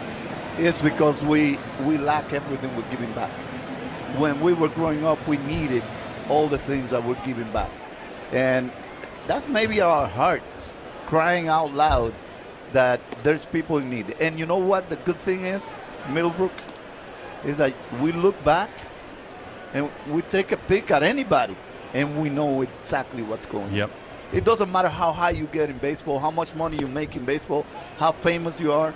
Every time you take a look back at your neighborhood and you see someone, you know exactly what's going on. And whoever tells you they don't remember what it was like, it's absolutely lying. Because we all know when you grow up in the neighborhoods and you grow up with needs, you know what the looks are like. You know what the behaving of the people are like. You understand everything about the neighborhood. The eyes tell the whole story. The 2-1 is a hard ground ball on the right side. Chisholm dives. He comes to his feet. He throws to first, and the inning is over. Can we keep you for half an inning more, Pedro, or you got to go? I think I'm okay. All right. Yeah, I'm okay. 3 more outs with the great Pedro Martinez right after this in the Shaws and Star Market, WEI Red Sox Radio Network. For the 48th year in a row, Ford FC. Let's see if you can figure out the following baseball slang term. Today's phrase is Oppo Taco. Do you know what it means?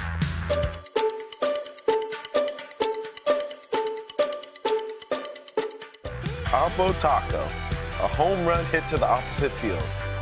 Austin Hayes with an Oppo Taco. His 13th, and it's a 1-run game. Expand your vocabulary by listening to every game on the MLB app and MLB.com.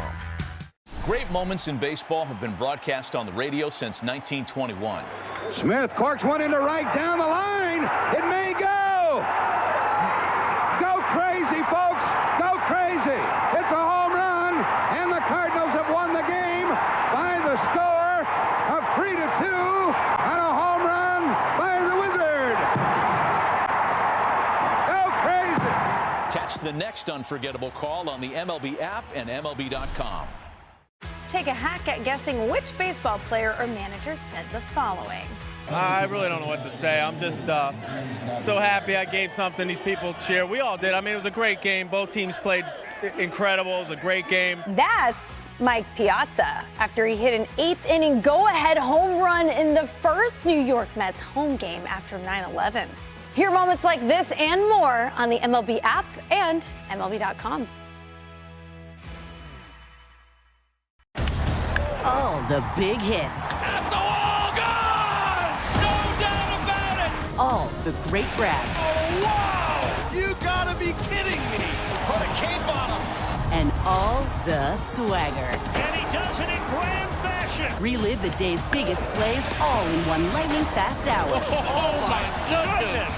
What a show! You better believe it! Quick Pitch. Late nights and early mornings only on MLB Network. We cajoled, we caroused, we got Pedro to hang around. Thank you, sir. There you go, George. Get your baseball from a Hall of Famer, Pedro Martinez. You cornered him. He can't get out. We got him surrounded. And they're doing a wonderful documentary on Pedro. It's in the process of being produced now. Here's Ryan McMahon facing Giolito and pitch law. You've talked about this before, Pedro, but what was it like? I mean, you went through the greatest run almost of any starting pitcher ever. What was it like to stand on this mound in this ballpark? It's a moment of pride, but I saw it in a very different way than most of the people probably will see it. Everything that happens outside, and I was trying to describe that to my crew when they were recording, is normal. But once you step into the white lines, it's a special feeling. It's like you're a lion and you just jumped into the hunting area and you're following a prey. It's like you are hunting to survive. I would not want to be a gazelle. That was my chasing jungle. That was my jungle. You know how lions normally mark their territory and they roar around their territory to let everybody know that they're there? You can actually translate that. But that's also my comfort zone. I knew my area. I knew what I could do. I trusted it, and I wanted to do it. That's my comfort zone, like being in between the white lines. Was your roar a fastball high and tight? Oh, believe me, it was a statement. And you were always in charge. I wanted to be in charge. And the funny thing is, as we all know, you probably know by your experience, is that nothing happens unless I decide to. Unless Giolito decides to throw that ball, nothing happens. Here's a ground ball on the right side, backhanded by Hamilton. He throws to first in time, and there's one away. That's what we say on radio, too. Nothing happens till we say it does. Nothing happens until I throw that pitch. Right. And it's amazing because your teammates are on their toes. And yeah, okay, hold on just a second.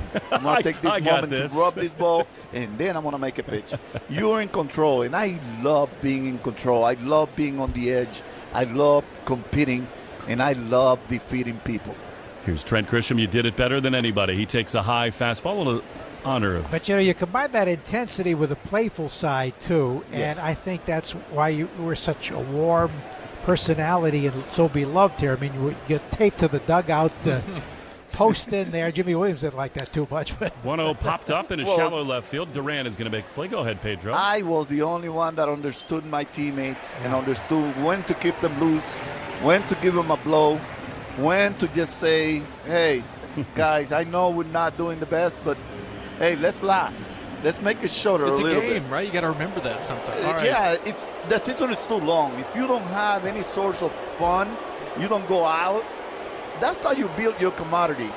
And sometimes it's hard to explain because everybody has a different DNA. But I got to learn about my teammates, and I care so much about my teammates that my teammates sometimes, even though they were angry, they knew that my jokes were just to keep the team loose, to keep them together. What a matchup it would have been to see Pedro against this man, Aaron Judge, who takes high. What would you do to Judge, Pedro? Honestly, I would go quality pitch after quality pitch from the get-go because you have to give him respect. He's one of the best. And this is a man that can take you out to any part of the field. But at the same time, I think my staff would have played. But I'm gonna say something that I wouldn't suggest, like I said before, to anybody. You have to crowd him. You have to get up on top of him. And high for any other player is not high for Aaron Judge. So you got to go higher than you normally. And then you have to be able to execute pitches. You want to go up there just to kind of open up the other part of the play. Exactly. And make him aware that he shouldn't be just swinging out there. He does swing here to 2-1. He fouls it off on the first base side. Yeah, but not with confidence. Yep. You got to be hesitant at something. And I would have done that with all due respect. But I could command it. Yeah. Like if I wanted to hit him, I would hit him straight up, and that is pure and simple. We believe you. We and your teammates know that. 2-2 pitch is outside. But you have to be able to make quality pitches after you do that. After you get him hesitant, then you got to be able to execute in the areas that is vulnerable. And one of those areas is low and away from the plate after you really challenge him with pitches that look good, but they're not good.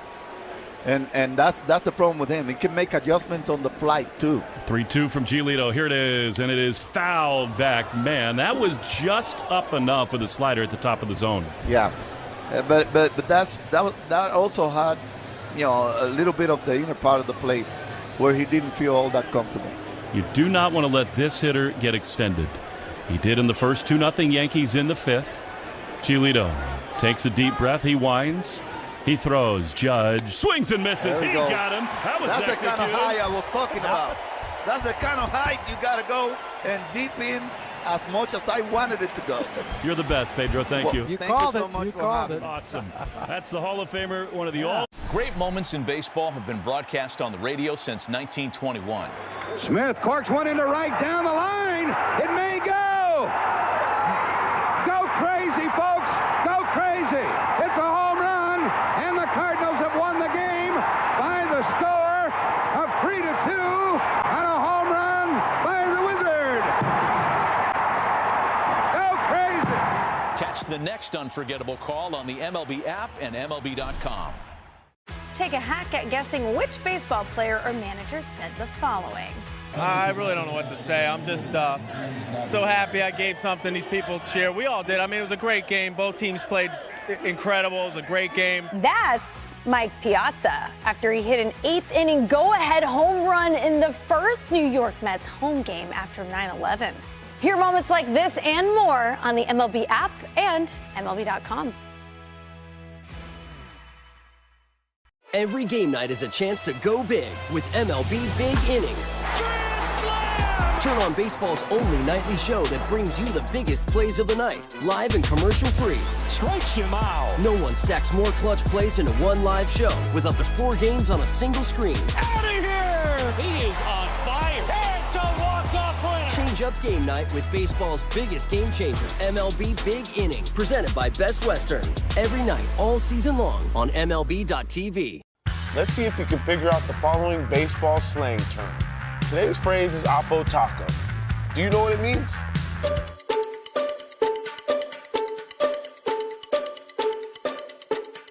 Oppo Taco, a home run hit to the opposite field.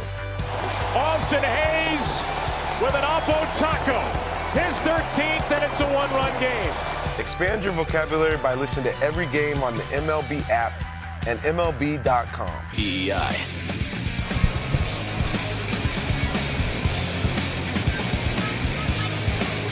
Bottom 5, Red Sox trail the Yankees 2-0. It's the part where you take the ball autographed by the Hall of Famer from your 7-year-old son and say, "Leave it alone, son." Yeah, don't smudge that one, Bailey. Yeah. How awesome is he? I mean, look, he is one of the greatest pitchers of all time, and I don't know there are any people, brains, personalities bigger or brighter that have ever put on a Red Sox uniform. I just love the pride he oozes with, having been a Red Sox player for so long, and just his connection to the city is just unmatched. Looking to give it back to, and he is. Here's Carlos Narvaez, who takes outside. It's time for the Red Sox offense, Will and Joe, to get it going. It sure is. I mean, Hill's been good, right? But, I mean, it's not like he's blowing them away. He's only, got 2 strikeouts to this point. So there's been a lot of hard-hit balls. They're just finding gloves right now. 1-0 to Carlos, the former Yankee. The pitch is a strike. I like that he was patient there. I think the Red Sox saw a little bit in the most recent inning that you can, get him to get a little rattled. 1-1 to Narvaez. Pitch way up and in. That was not what Hill was trying to do.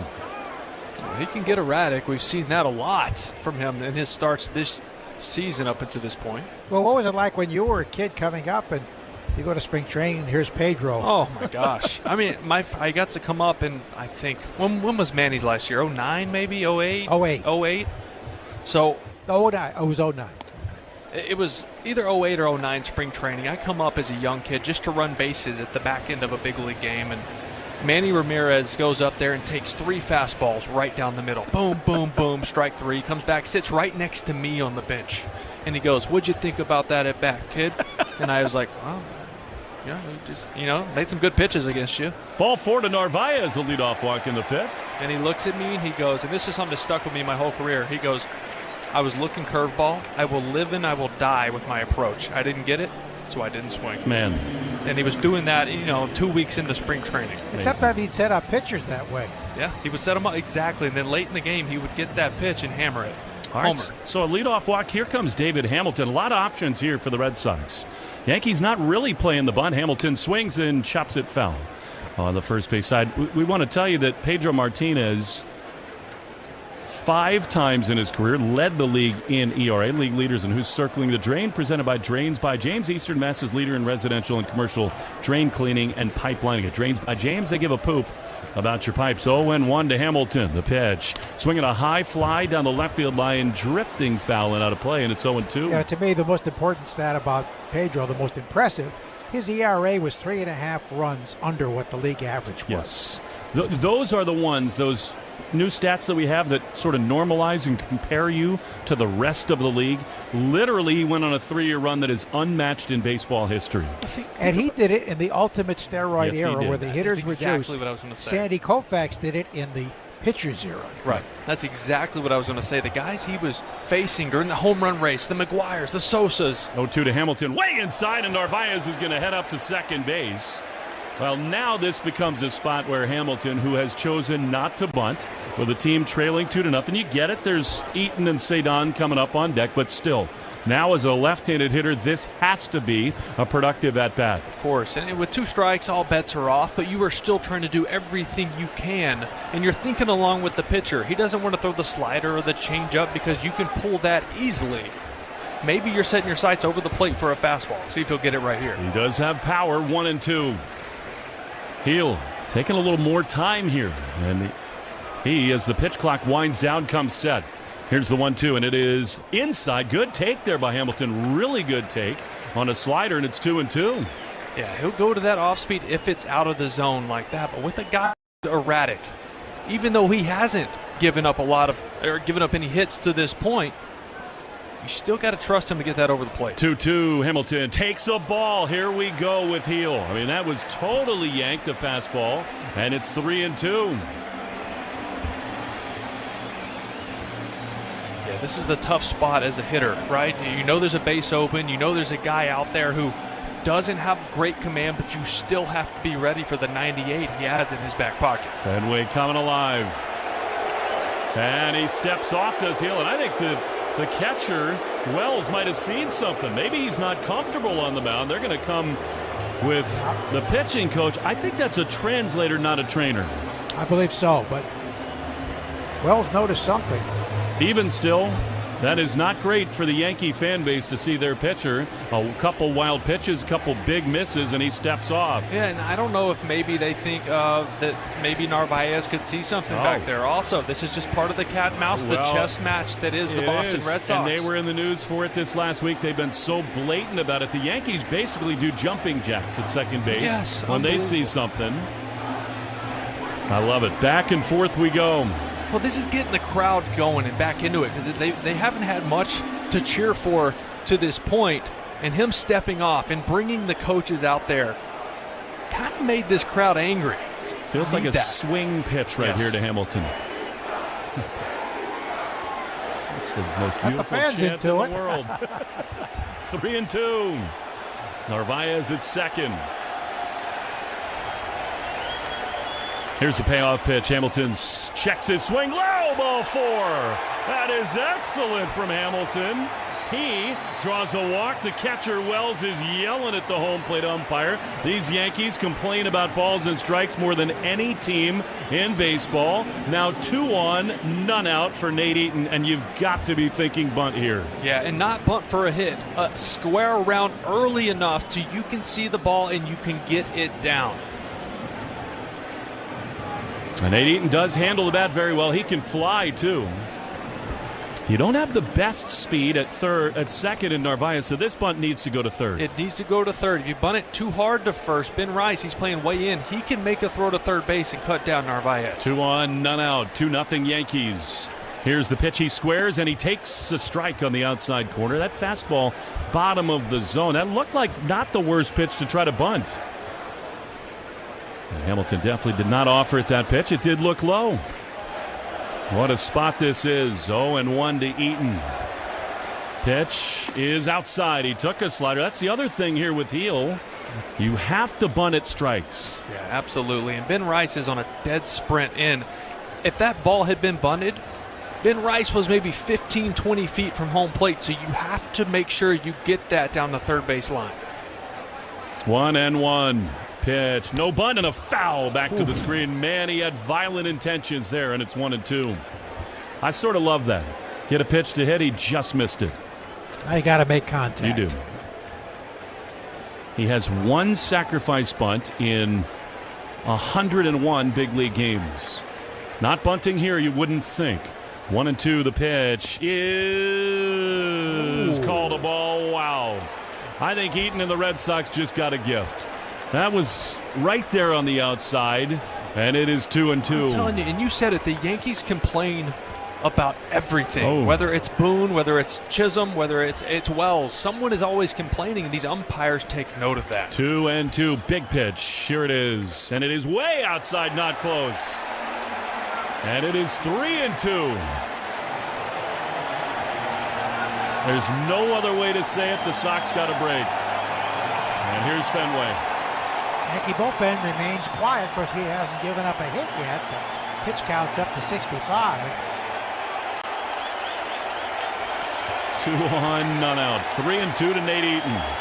Heel can't hear the pitch come, and he'll step off.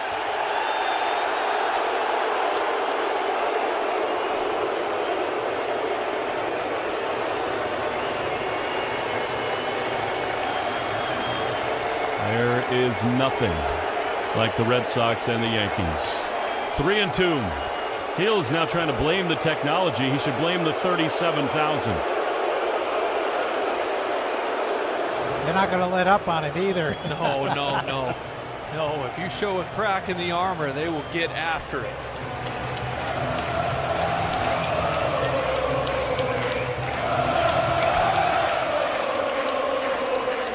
Three and 2 to Nate Eaton. First and second, nobody out. Here's the pitch. Nate swings and pops it up on the infield. Infield fly rule will be called. The shortstop Caballero is there to make the play. Well, he took the bunt off. He worked the count full. That is an enormous and unproductive out by Eaton and the Red Sox.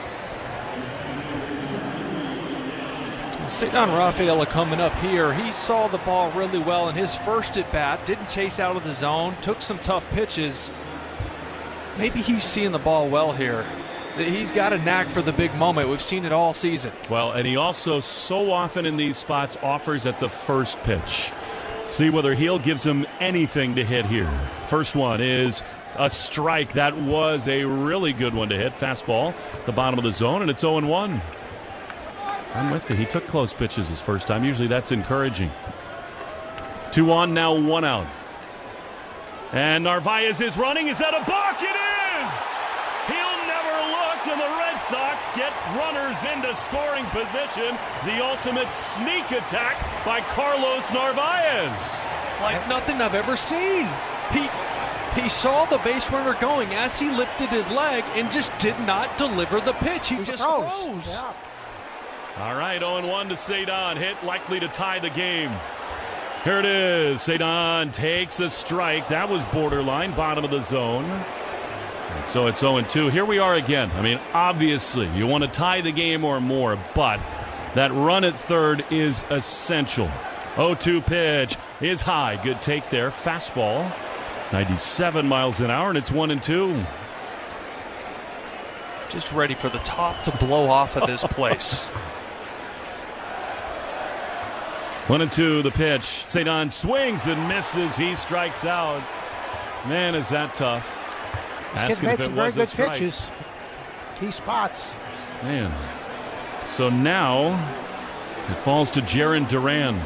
Third inning was brought to you by Citgo, a club you want to get into. Club Citgo. Download the app now and instantly save. And here's the fan favorite, Jarren Duran. He had a ball last time up that was a home run most nights, but the wind knocked it down. Second and third, infield backed up now.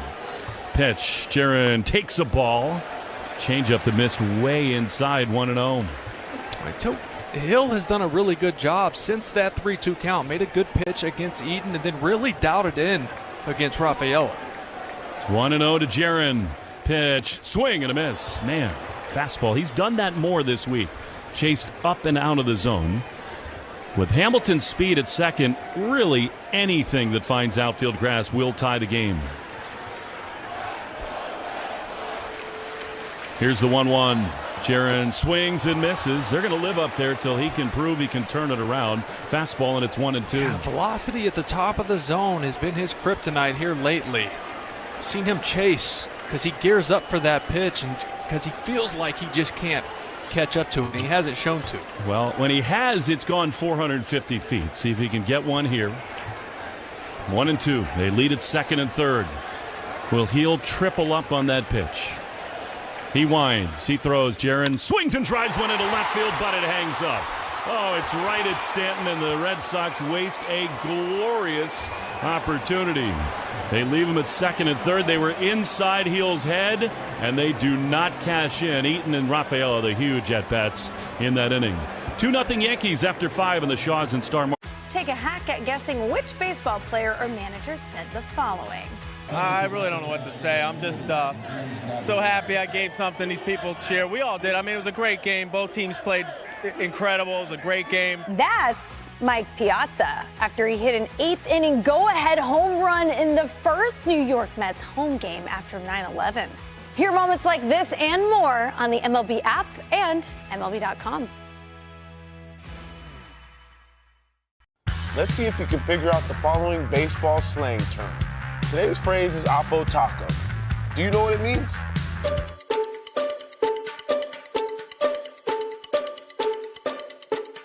Oppo Taco, a home run hit to the opposite field.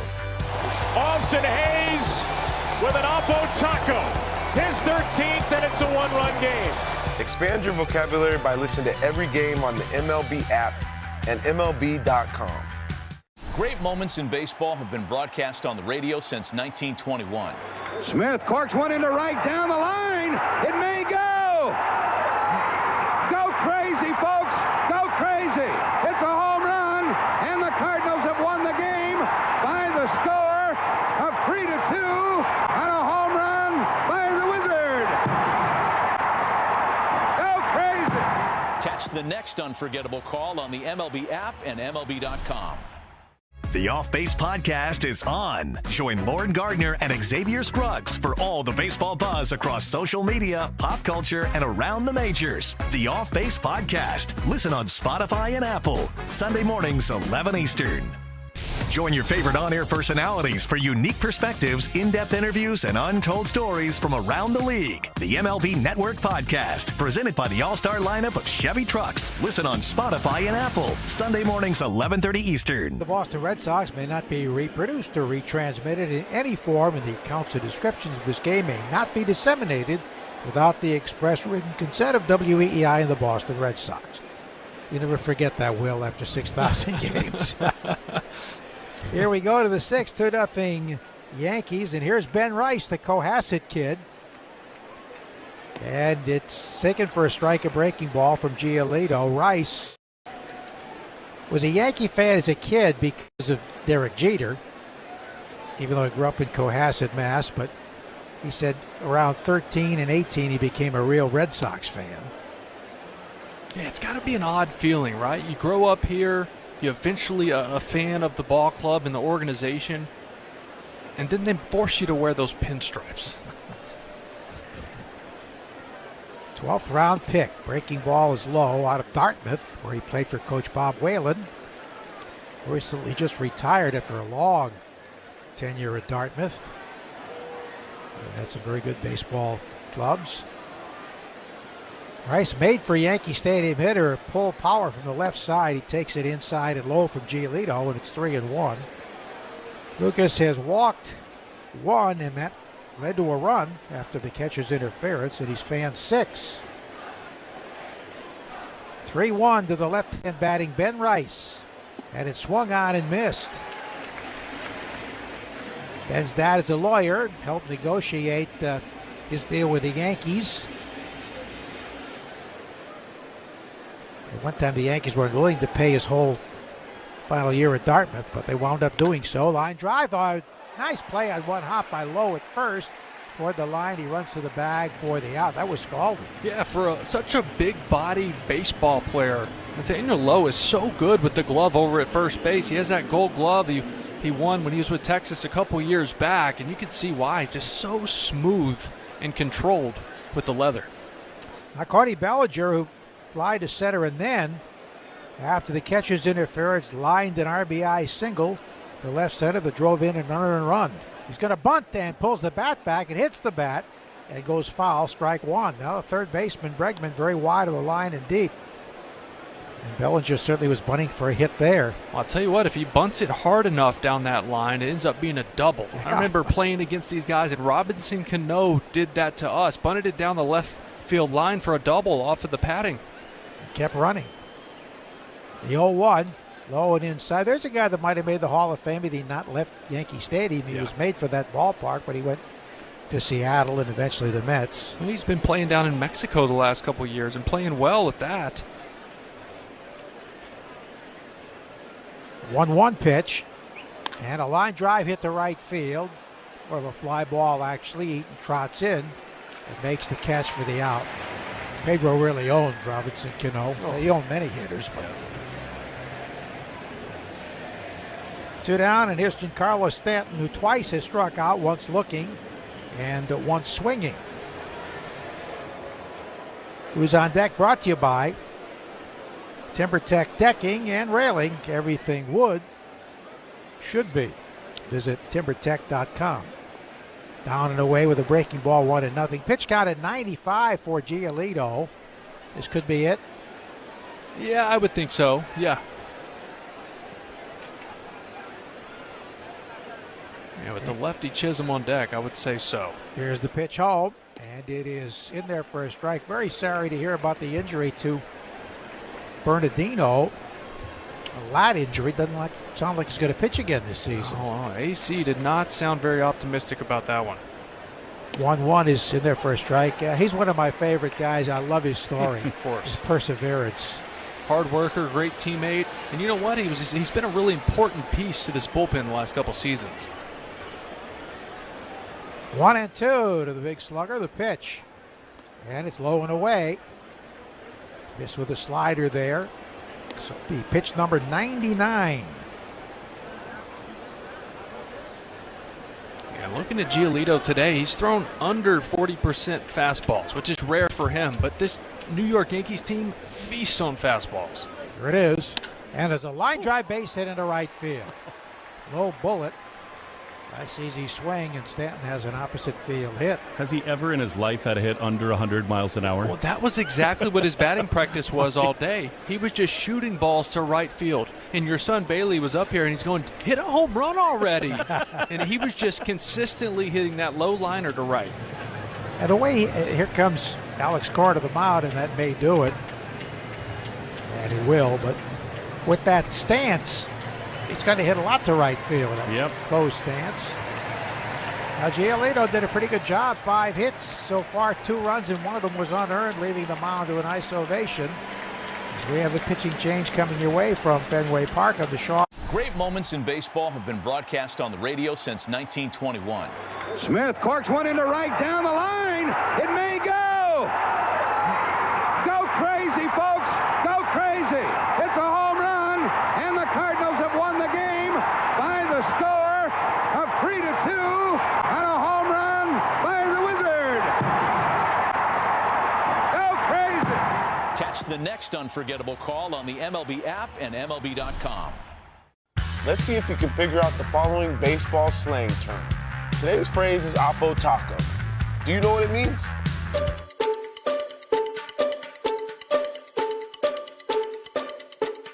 Oppo Taco, a home run hit to the opposite field.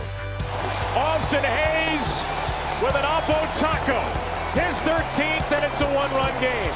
Expand your vocabulary by listening to every game on the MLB app and MLB.com. All the big hits. At the wall, gone! No doubt about it! All the great grabs. Oh, wow! You gotta be kidding me! Put a cape on all the swagger. And he does it in grand fashion. Relive the day's biggest plays all in one lightning-fast hour. Oh, my goodness. What a show. You better believe it. Quick Pitch. Late nights and early mornings only on MLB Network. Take a hack at guessing which baseball player or manager said the following. I really don't know what to say. I'm just so happy I gave something these people cheer. We all did. I mean, it was a great game. Both teams played incredible. Had a bloop single to left, stole second, and then for some strange reason with nobody out, a left-hand batter up, already in scoring position, he tried to steal third and was thrown out easily. Makes a lot of mistakes on the bases. Here's the pitch, and he takes one down and in ball one. He was playing third earlier this year, but second baseman almost exclusively now that they have Ryan McMahon, who gives them better defense. 2-out runner at first in the sixth. The pitch swung on a ground ball and one soft hop to second. Hamilton has it short clipped the first to retire the side. 5.5 innings completed here tonight. 2-0 Yanks on the Shaws in Star Market, WEEI Red Sox Network.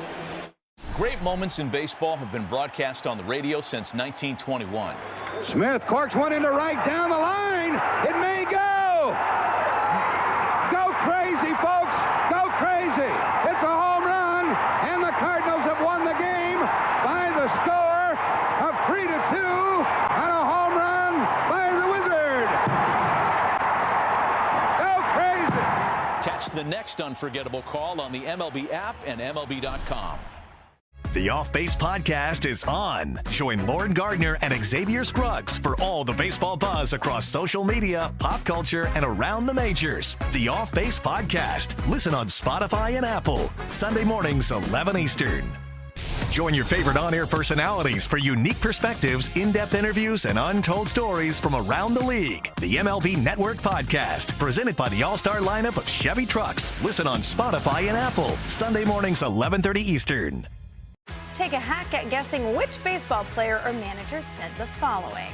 I really don't know what to say. I'm just so happy I gave something these people cheer. We all did. I mean, it was a great game. Both teams played incredible. It was a great game. That's Mike Piazza after he hit an 8th inning go-ahead home run in the first New York Mets home game after 9/11. Hear moments like this and more on the MLB app and MLB.com. Let's see if you can figure out the following baseball slang term. Today's phrase is Oppo Taco. Do you know what it means?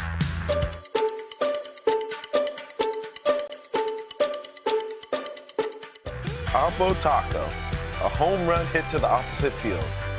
Austin Hayes with an Oppo Taco. His 13th, and it's a one-run game. Expand your vocabulary by listening to every game on the MLB app and MLB.com. And then a balk.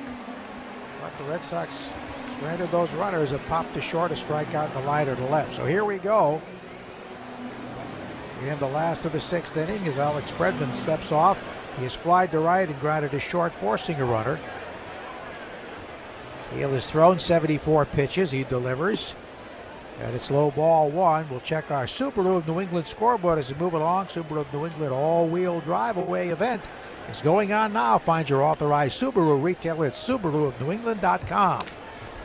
There's a ground ball nub foul to the left side. The Blue Jays, who are in first place, have a 2-1 lead over the Orioles in the top of the 7th at Rogers Center tonight. Inside, the Rangers coming on strong, have a 6-3 lead over the stumbling Mets in the 7th at Citi Field. Scoreboard is not good tonight for the Red Sox at all. Oh, there's a foul to the backstop on a high fastball. Cubs beat Tampa Bay 6-4, but the Rays are on life support, if that. Brewers have a 4-0 lead over the Cardinals in the 4th. Here's the pitch. Down and away with a slider. Astros 11-0 over the Braves. That's the problem, Joe. These other teams just keep jumping into the mix. Astros tied with the Mariners. Rangers a problem. Mariners a problem.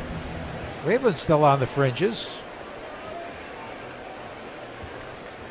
There's the pitch home, and it's popped foul as he pulled a breaking ball behind the plate, out of play. What the Rangers are doing is unbelievable, all right? No Nathan Eovaldi, no Marcus Semien, no Adolis Garcia, no Corey Seager. This is just purely Bruce Bochy magic, what you're seeing late in the season from them. Coming on, the 3-2 is a little inside. Tough pitch to take, but he did. Ball 4. So that is the 4th walk issued by Heel, who's averaging 5.9 walks per 9 innings.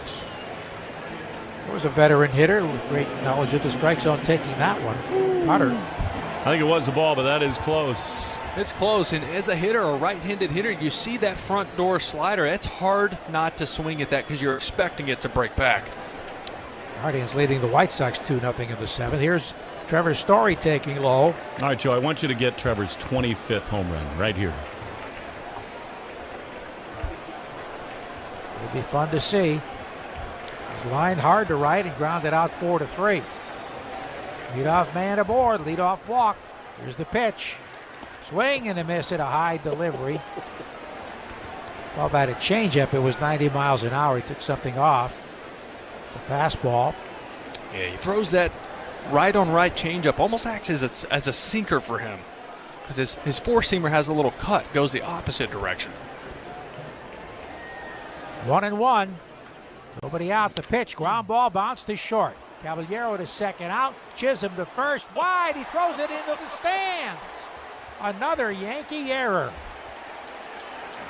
Wow. I wouldn't have had a double play there because Story was busting down the line and would have beaten it, but that was an awful throw.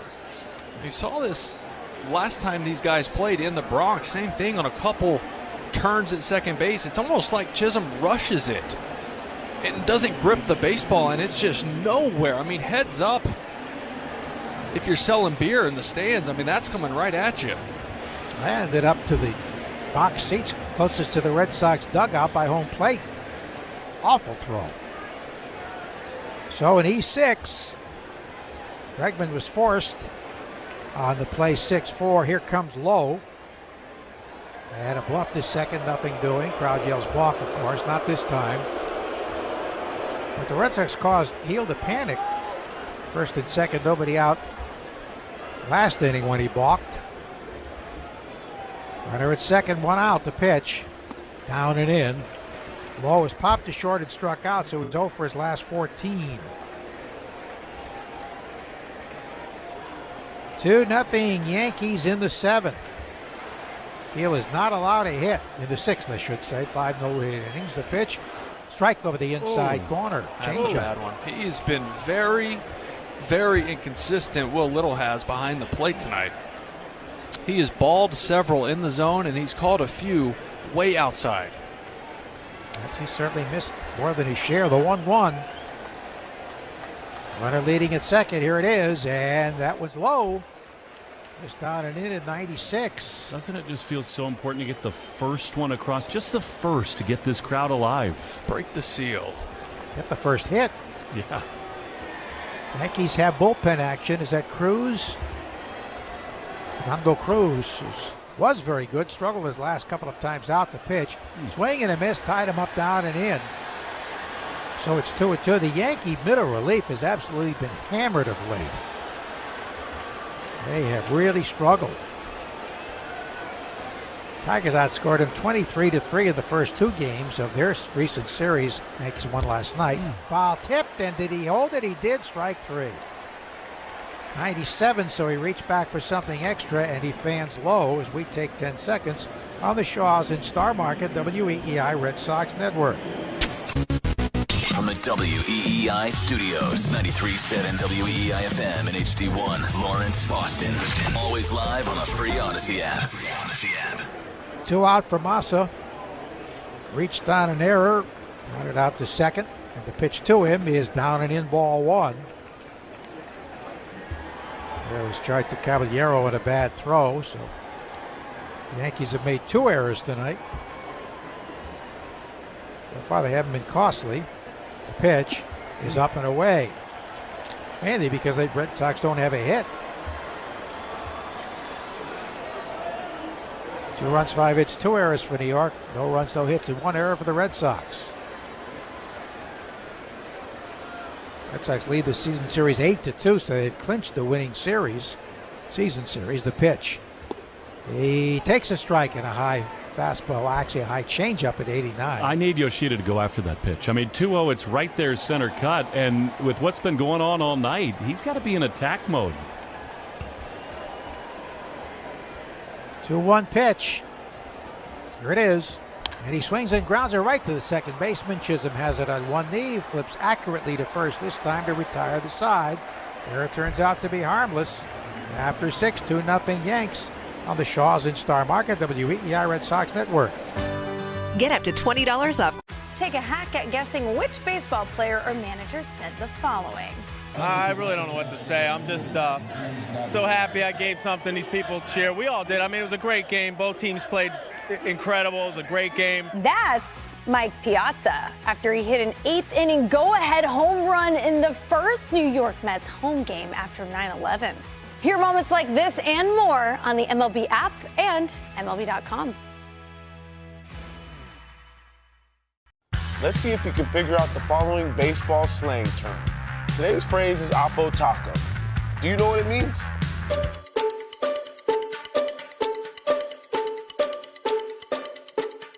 Oppo Taco, a home run hit to the opposite field. Austin Hayes with an Oppo Taco. His 13th, and it's a 1-run game. Expand your vocabulary by listening to every game on the MLB app and MLB.com.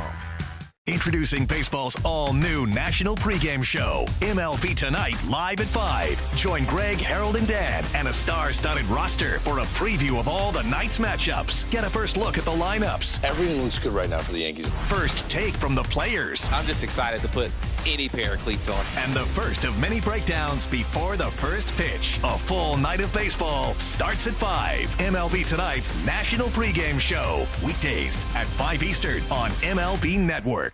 Great moments in baseball have been broadcast on the radio since 1921. Smith corks one into right down the line. It may go. Go crazy, folks. Go crazy. It's a home run, and the Cardinals have won the game by the score of 3-2 on a home run by the Wizard. Go crazy.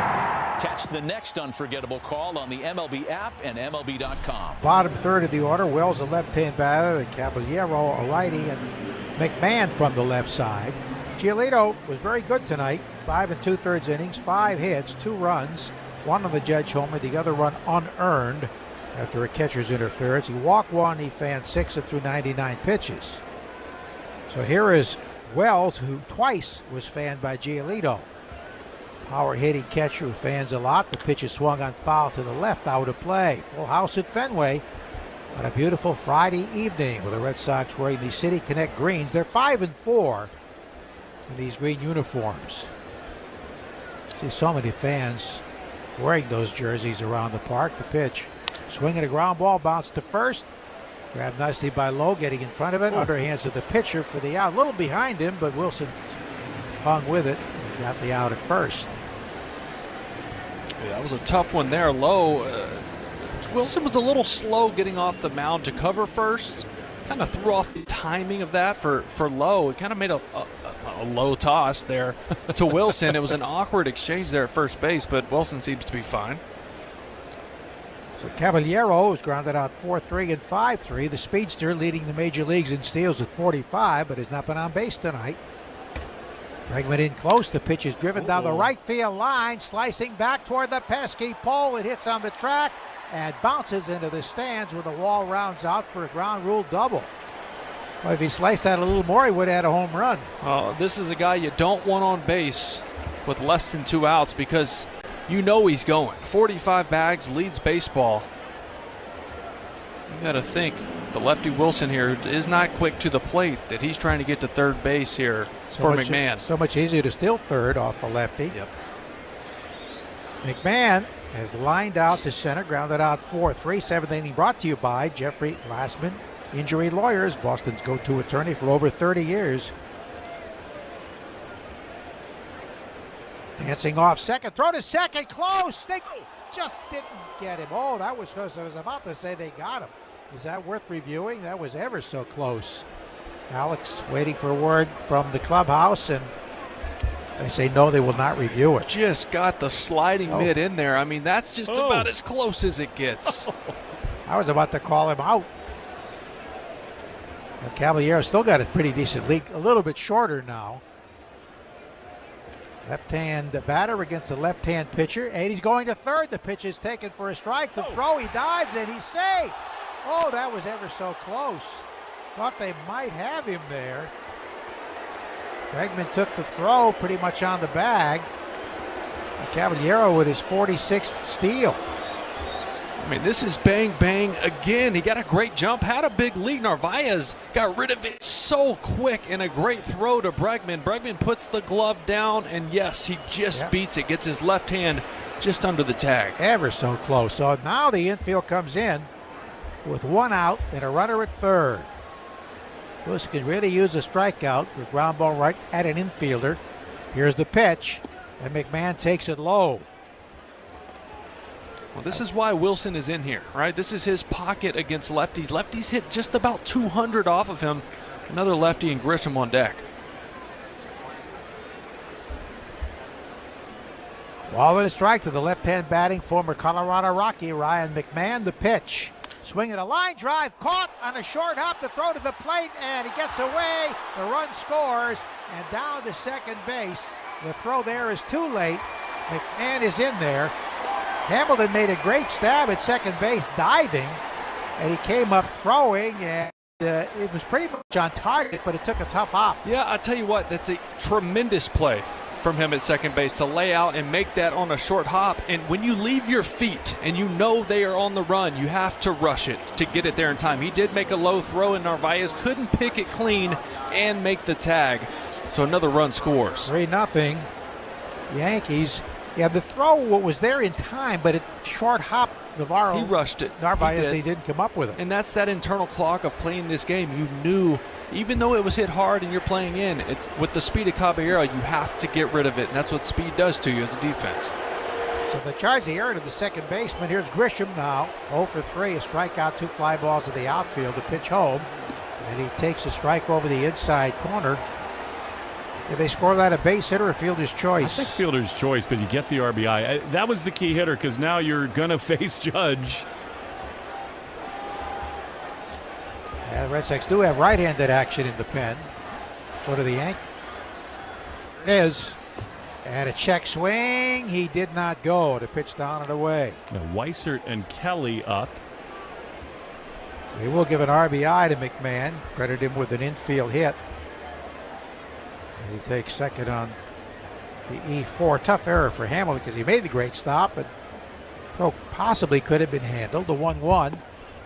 Wave and a miss to the breaking ball down and away. I like what Will said is it. I mean, you have to hurry it, but he did hurry it and he did yank it a little bit. So Narvaez bailing out to try to pick it and make the tag. And another angle of that is to look at Caballero, because that is a dimension that the New York Yankees don't have. Speed. They're all power, and he adds a different aspect of play to that ball club.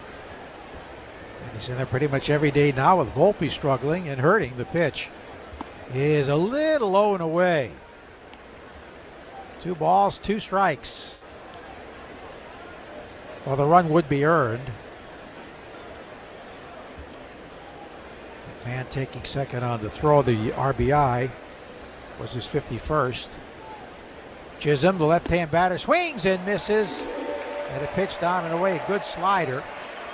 So that's the first strikeout for Wilson. 2 down, and here's Judge with first base open. Pretty automatic, isn't it? You have to walk him. They will.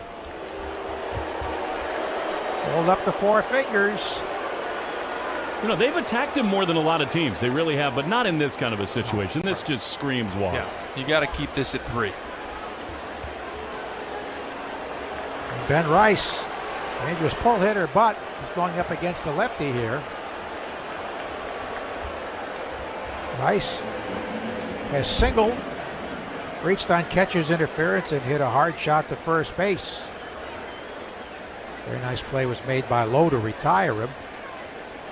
Runners at first and second, 2 down, top of the 7th. Yankees 3, Red Sox nothing. Rice played high school ball at Nobles in Dedham and also was a great hockey player there. Pitch is in there for a call, strike, 0-1. Very personable young man from the lovely South Shore town of Cohasset. Home of our former partner in Meta, the great late Ken Coleman. The 0-1. Swing a line drive, base hit into center field. Here comes the run to score. The throw to the plate is way off the line. Throw to the catcher, throw to third, safe. Everybody has advanced. Runners at second and third. Another run home, and it's 4-0 Yankees.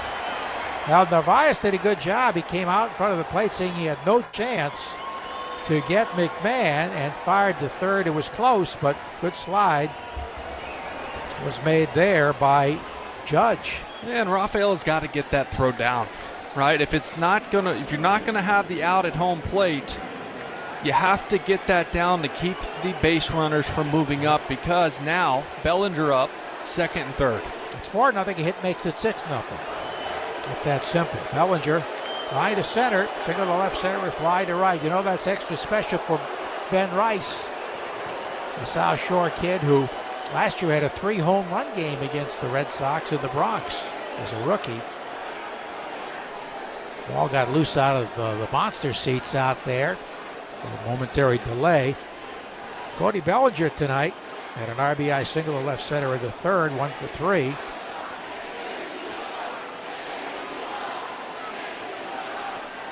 (4-0 New York.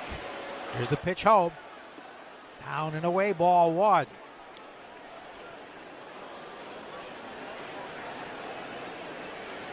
So Rice getting the RBI hit after the intentional walk to Judge, which made all the sense in the world. Intentionally walk him. The pitch is inside, but we've heard so many hitters say, Will, that even though it's obviously going to walk Judge, it does pump up the hitter a little bit more, the guy that follows. Oh, of course it does. Yeah, you feel disrespected, and you try to trick yourself into being angry about it. Pitch to Bellinger is a strike over the inner half, 2-1. Some guys don't even have to trick themselves. They are angry about it. So you'd rather face me? Of course, it's Aaron Judge. Judge at third, Rice at second. 2-1 pitch to Clay Bellinger, and he fouls it to the left out of play. Bellinger's always had sort of an unusual stance, hasn't he, with the feet close together, bat held high. He's changed it a bit. He's a little more spread out now. But yes, he did. He used to be really narrow. The 2-2. Swing and a miss. Good pitch made down and away, and a slider to fan the left-hand batting Bellinger. But the Yankees get a pair in the top of the 7th. Stretch time at Fenway. 4-0 New York on the Shaws and Star Market, WEEI Red Sox Network. Let's see if you can figure out the following baseball slang term. Today's phrase is Oppo Taco. Do you know what it means?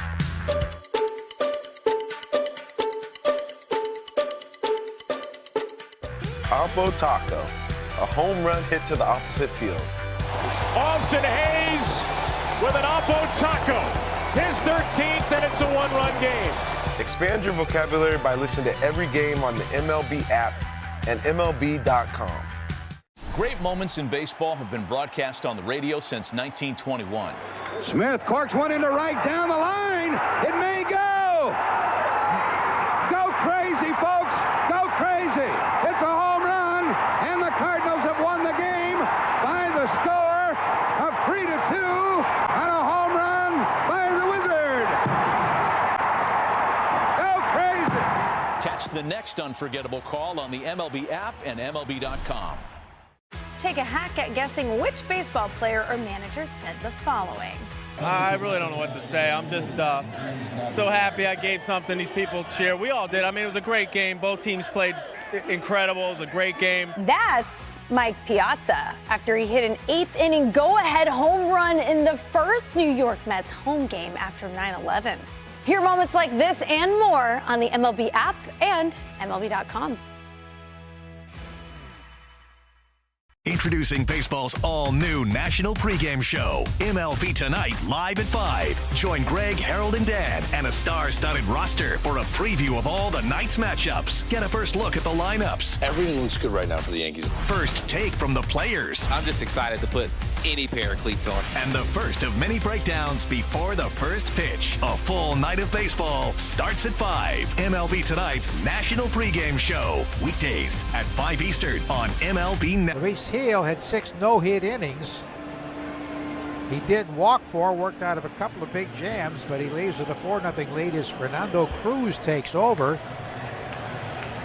This guy was very good at the start of the year. It was a devastating splitter, but then got hurt his arm, and also had a left oblique strain, was out from June 28th until August 26th, so he missed 2 months. Had a couple good outings early in September, but on September 9th, 2 hits, 5 earned runs on 3 walks, and didn't get an out against the Tigers. Yeah. I was watching that. He was all over the place. So here is Narvaez leading off, and he takes it outside, ball 1. I hate to interrupt, but enormous news in the world of baseball. Tarek Skubal left his start tonight grabbing at his left side. Oh boy. Oblique? Who knows? That could alter the entire American League. Let alone the Cy Young. Call strike. Yeah, that could be very, very devastating for the Tigers. 3.76 ERA this year for Fernando Cruz. Is 1-1. Narvaez lines one down the right field line, just foul, hitting off the side wall where the box seats jut out. What makes Cruz tough, he throws that split finger that you talked about, Joe, about 60% of the time. He's got a 4-seamer that can run up to 95, 96. Got a sinker and a slider also, but it's mainly fastball splitter, and that splitter can be really good. And he's averaging over 14 strikeouts per 9 innings out of the bullpen. Striking out 39% of all hitters, third best in the league. 1-2 pitch. And it is in there, strike 3. He busted the fastball on the inside half. Well, when you got a split like that, it makes his 94 look like 100. When you have to worry about that split that he throws so often, he can sneak the fastball right past you. What made Gil so difficult? I mean, he walked 4, he was in some trouble. I think he was effectively wild, and when he's really good, that's the case. You're just uncomfortable against him. That's a pretty good explanation. Pitch misses inside to Hamilton, who's fouled out to the first baseman and drawn a walk. Seemed like when he needed to, he made big pitches. Exactly. He pitched to the edges a lot. He didn't always get the calls, but he locked it in when he needed to. There's a strike over the outer half. I just think the way this lineup is right now, no Anthony, no Gonzalez, no Abreu. Tonight, no Ref Snyder. Got to get bunts down. You got to play small ball. It's not a scary lineup, right? You have to play the game, but no hits. The cleaner has been struggling. Call strike low. Now 0 for his last 15, 1-2. Well, yeah, and Bregman's in a funk. I mean, they just really, right now, don't have a lot of hitters rolling.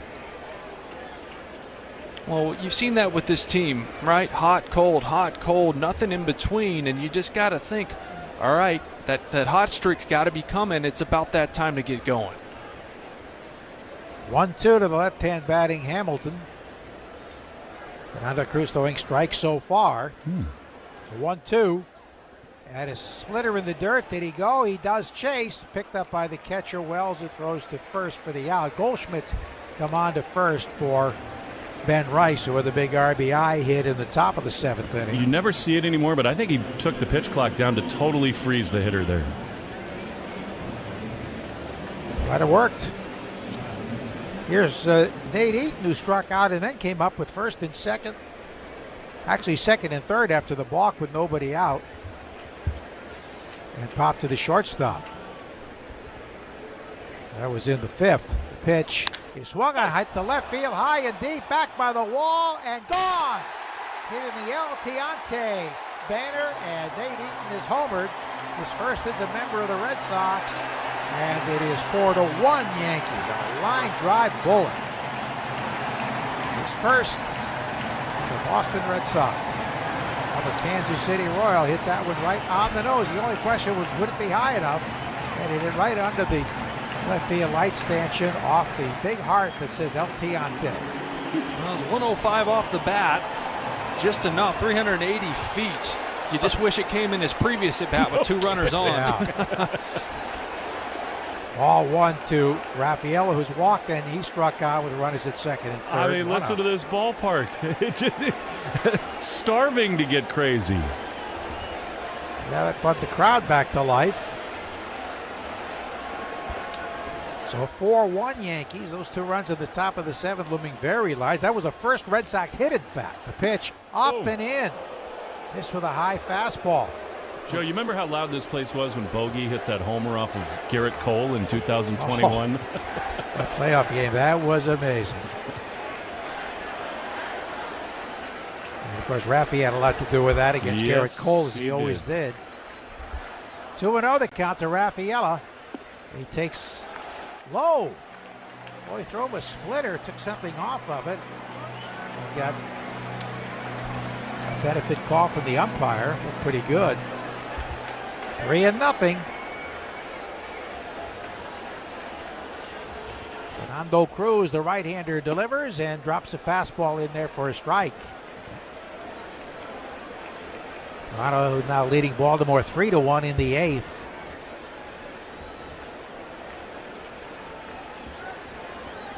Three balls and a strike to the right-hand batting center fielder. The pitch is a fastball for a strike. Rafaela took half a step toward first base. I like him taking there. Yeah, it's a pitcher's pitch, too, and this guy has had some issues with command lately. I mean, that was just on the paint on the corner. 2 out, 3-2 pitch coming to Rafaela. Here it is. And he takes low and away, ball 4, missed with a splitter. So it brings up Jared Duran, puts the tying run in the on-deck circle. Cruz has been shaky, and the Red Sox, of course, the Yankees will get another pitcher up. Matt Blake, their pitching coach, coming to the mound. Joe, that was not quite Mr. Splitty, was it? Hardly. Roger Clemens' famous pitch, which he developed later in his career. He had a great slider early, and then sort of put that away and went to Mr. Splitty. It's so much fun when Roger and Pedro, as Pedro did tonight, come up to visit with us. You learn so much because they're so analytical and they see things that most of us don't. I agree with that. And I also think it's this wonderful combination of their own lived history with the team. I mean, they know the game so well, but hearing them talk about their time, it's just in a time machine. How about a little extra base hit from Duran right here? Oh. What the doctor ordered here with a runner at first, 2 down. Duran's hit the ball hard twice tonight. After popping it short, he hit one deep to right. The most nights is gone. The wind knocked it down. I thought he got every bit of that one, too. I did, too. Thought it was into the bleachers. And he lined a bullet to left. And that thread in the 5th. The pitch is in there for a call strike. Ooh, we'd like that one back. Right down the middle at 92. Well, Joe, you've seen it. When he hits line drives to left, big things usually happen after that. Goldschmidt is holding Rafael at first. Chisholm pulled over toward the first base bag. The pitch, swing and a foul to the backstop. It was a high splitter. He got away with that one. Now you can really see it up here, can't you, Joe? It's like that ball's got a parachute on the back of it. It comes out, but the same arm speed as the fastball. You can see why hitters have so much trouble with it. It just floats. It doesn't get to home plate. If he reaches, Alex Bregman would represent the tying run. Right-handed action in both pens. 0-2 to Jaron Duran in the leadoff spot tonight. 4-1 Yankees. Runner at first, 2 down in the 7th. Fernando Cruz to the set. And his pitch. Take it high. Missed up and away with the fastball. You got to think he's going up top just to show you that pitch so he can get to his moneymaker, that split down below. Hang another one. If you throw one like the one that he just fouled off, we'll have a close game. The pitch low and inside. There was the splitter at 81. Pays to be patient with this guy. So, Will, now is it fastball all the way? Well, they've been attacking Duran. That's kind of been the book on him, is the fastball up. right? And you can sneak past 92 past when you are worried about the split, but you got to think maybe he sticks with what he trusts the most. 2 balls, 2 strikes, 2 out. Fernando Cruz delivers home, and he swings and misses at a splitter in the dirt, picked up by Wells, who fires to first to retire the side. While Cruz gives up a run, and we go to the 8th inning. It is 4-1 Yankees on the Shaws in Star Market, WEEI Red Sox Network. If you need tires, think Town Fair Tire. Thinking name brands? We have them all. Thinking price? Let's see if you can figure out the following baseball slang term. Today's phrase is Oppo Taco. Do you know what it means?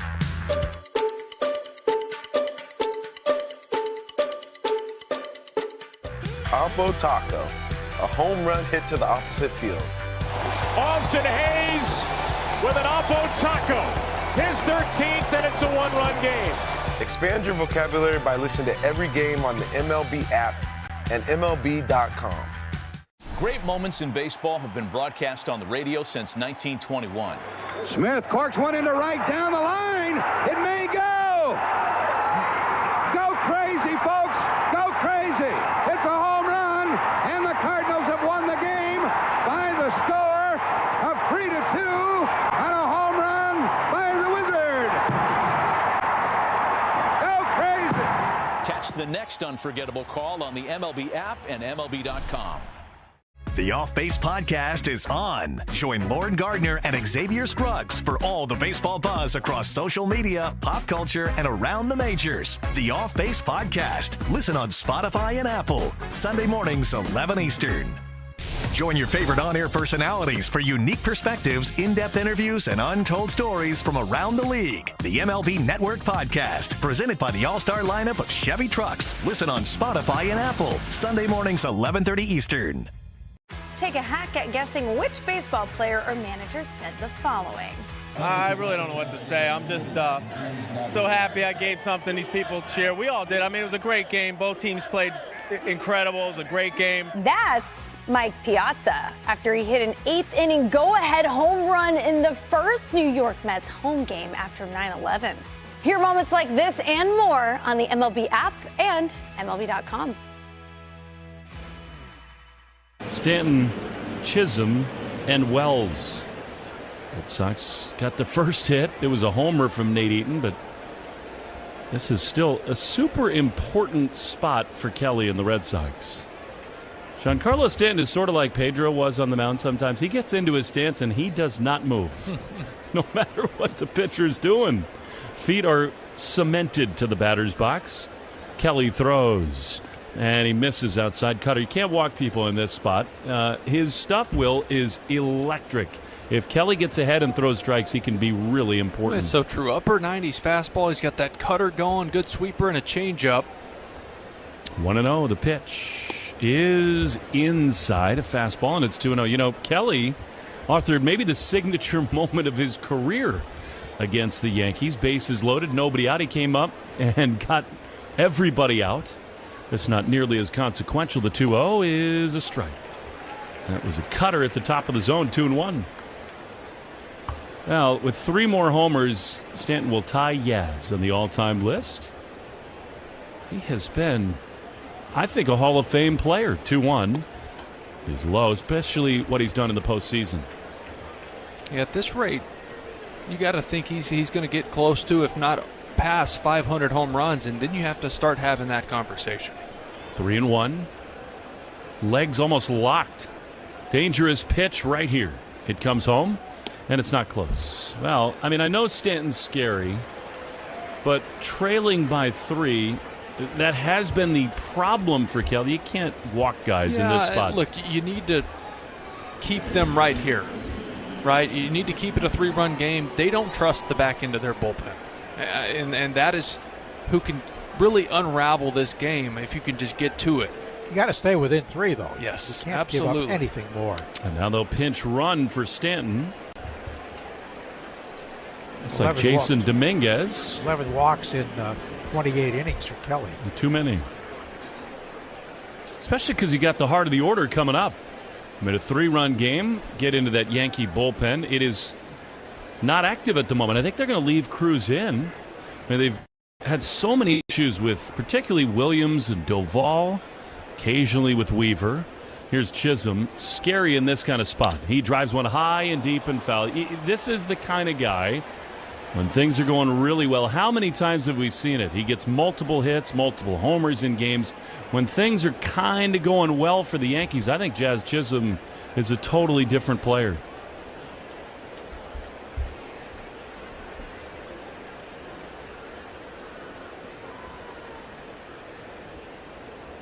On one. That shifted double play depth here. The pitch. Swing and a miss. He blew a fastball by him. That's one of his secret weapons. There's not really a secret about it. It's 0-2. I feel like he doesn't throw it enough, right? He's kind of fallen in love with this cutter. When he first got to the big leagues, everyone was talking about his changeup, which is still very good. 0-2 the pitch. On the ground to the right side. That's off the base runner. So that'll be a hit for Chisholm, and it seems like every time Jason Dominguez takes the field, he hurts the Yankees. He is retired. That's a break because that was ticketed for the corner. I think the Yankees had first and third. Yeah, and maybe even second and third. Yeah, I don't think it was hit hard enough for him to not be able to get out of the way. Man, is that bad. His head was down, not looking at the baseball. It's right at his feet. He makes a lot of mistakes, especially on defense. You know, watching the replay, he does take a look at the ball. He sees it. I just think he thinks it's going to be behind him. It hit his foot as he was running. How do you not at least hop? I mean, really, how do you not at least hop? Anyhow, here's Austin Wells. Man, and yet the Yankees still lead. Chisholm dancing around, he's going. The pitch is outside, throw to second, not in time. He does that every time. I mean, I think the Red Sox need to start telling their pitchers, let this guy start dancing around and then spin and pick him off. He does it almost every time. Yeah, it would almost work in their advantage to take the sign early and just hold, because he gets so antsy, you can think you can get him to break early and you can step off and throw him out. I guess Hamilton was the closest to that. They give him the put out, I believe, on the ball that hit Dominguez. Maybe low. As it is, sort of rendered academic now with Chisholm at second. 0-1 to Wells. Pitch was a strike in here. Swing and a miss. That's a good changeup, and it's 0-2. I mean, this is such a Yankee game tonight. Judge hits the homer. Rice gets a big hit. Heel pitches in and out of trouble. They make so many mistakes on the bases and defensively, and so far the Red Sox have not punished them for them. Subaru, New England scoreboard not good at all for the Red Sox tonight. Blue Jays lead the Orioles 3-1 in the 8th inning. 0-2. Chisholm is doing a dance at second. The 0-2 is way outside. And you do have to block some of that stuff out. He's trying to get in Kelly's head. Well, he also might be relaying signs. This is what this team has done. They don't try to hide it. There's no secret signs. If they see a grip in a glove or anything, and that was a changeup. 1-2. Chisholm doesn't do anything here, and it is a fastball on the third base side. You know, Will, as somebody who says, I don't care what Jose David Flores does, I don't care what Kyle Hudson does, you can't have it both ways. If they've got something, maybe it's a little off-putting that they do it that way, but Kelly and the Red Sox have got to be better. 1-2. Yeah, you can see him looking at the grip. Yeah, that's crazy. The 1-2 is swung on and foul back. Now look, he was in his lead and literally walked back to the bag to try to look inside Kelly's glove to see his grip. Now that part is a little bit on the nose, but hey, hide it. Exactly. I mean, get away with it, fine. 1-2. 4-1 Yankees in the top of the 8th. Very deep in the outfield for Wells, who does have a lot of power. And now Chisholm does it again. He didn't even take a lead that time, waiting to see the grip on the pitch. Has to get in these pitchers' heads. It absolutely does. And yet, how hard can it be to just turn your glove? Let them not see it. 1-2. The pitch is a foul. That was a cutter. It looks so far, Will, like Chisholm is only looking for the change-up grip. Right, yeah, you pick it. You have certain guys, whether it's a split or a change-up, those are the big grip changes that are the most noticeable. Cutters, sweepers, sliders, hard to tell that different from a fastball grip from second base, but you can see the change-up. 1-2, Hamilton and Lowe way back on the right side. One down with Chisholm at second. He put his right arm out there. Here's the pitch, and it's way outside a change-up. I mean, they're on him. And I just think, listen, that part of it actually becomes even better for the Yankees because now Kelly looks at him and he sees Chisholm put his arms out. He knows he's got me. This is a changeup, and it misses way outside. 2-2. Chisholm now puts his left arm out. Pitch is in the dirt, a changeup. And Narvaez stopped it, but Chisholm over to third on a wild pitch. I mean, they have him, period. Every time Chisholm moved his arms, it was a changeup. And well, if I'm Austin Wells, I'm mad about the ball and him not staying at second base because now he can't see it. Right now he doesn't know when that changeup's coming. You got to throw more strikes. Yep. A walk, a single. That was only because it hit the runner. Might have been a double. Otherwise, what are the Yankees doing here? They throw Chisholm's gear. Alex Bregman's talking to him at third base. Infield in now with a runner at third and one out. This is an enormous pitch right here. Kelly at the belt. He throws, and that is high. A cutter. He walked him. And again, doesn't matter how good your stuff is. You have to throw strikes. And Andrew Bailey's going to come out. Here's the other thing, Will, that I don't understand. I don't get why he or the people who are telling him the scouting report of his stuff don't say throw the sinker more. Because he did it the other night. That two-seam fastball keeps everybody off the changeup. This cutter-changeup combo is not as effective. And I think a lot of it has to do with this New York Yankees team eats up fastballs. I mean, they hammer fastballs. So I think that's part of the reason why you've seen so many sliders and changeups and cutters from everyone tonight. But isn't it the age-old, how about go with your best instead of worrying about what their best is? I'm with you. I am with you. But I understand why they're doing it. Totally. I mean, it's just a difference between what looks good on paper and what plays out in reality. Yeah, and the Chisholm at second base, that got in his head. That is a real thing. 100% it is. The changeups were not even close. All right, here we go. Double play would get him out of it. The hitter is Jose Caballero, who's very hard to double off. So the Red Sox kind of come halfway. I mean, honestly, just like the infield to be in and just your plays at home. You're not doubling him up unless it's perfect. Here's the pitch, and he squares a squeeze play, and he fouls it off on the first base side. Well, I'll tell you what, that really caught Nathaniel Lowe off guard. He really did not get in there very quick at all, and that's the direction the bunt was headed, was to the right side. Oh, if you were at first base, is that something to be on your mind? Absolutely. With a speed guy like this, in a game like this, they're trying to steal one to make it a 5-1 game. It's 4-1 right now. First and third, one out. You rarely see that play doubled up on. 0-1. Pitch is a pitch out. Two very rare things you never see in today's baseball, a squeeze and a pitch out. I love both, to be honest. What's good, because it can expose if they're going to try to bunt again.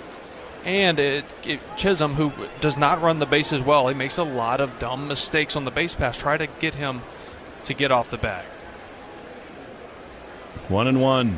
Pitch. Line foul on the first base side. Will, you talk about Chisholm, who's just been a big factor in this inning. He's dancing around. He is trying to be just a gnat buzzing around every pitcher's ear. If you're at third base here, Bregman, is there anything you can do to take advantage of him? Well, you don't want to get too locked into that with a right-handed batter up there and a guy throwing a lot of off-speed as a third baseman. 1-2. Pitch is popped up in a shallow right field. Eaton is going to square up underneath it. Chisholm tagging at third. He will come down the line. Eaton's throw is caught, and the tag in time. They got him. Chisholm thinks he was safe. He's telling Aaron Boone to challenge. It is very close. Chisholm slid to the right of the plate, and an enormous challenge coming. I don't know if Narvaez got the tag on him. It was a good throw from Eaton, a little two-hopper, a low one.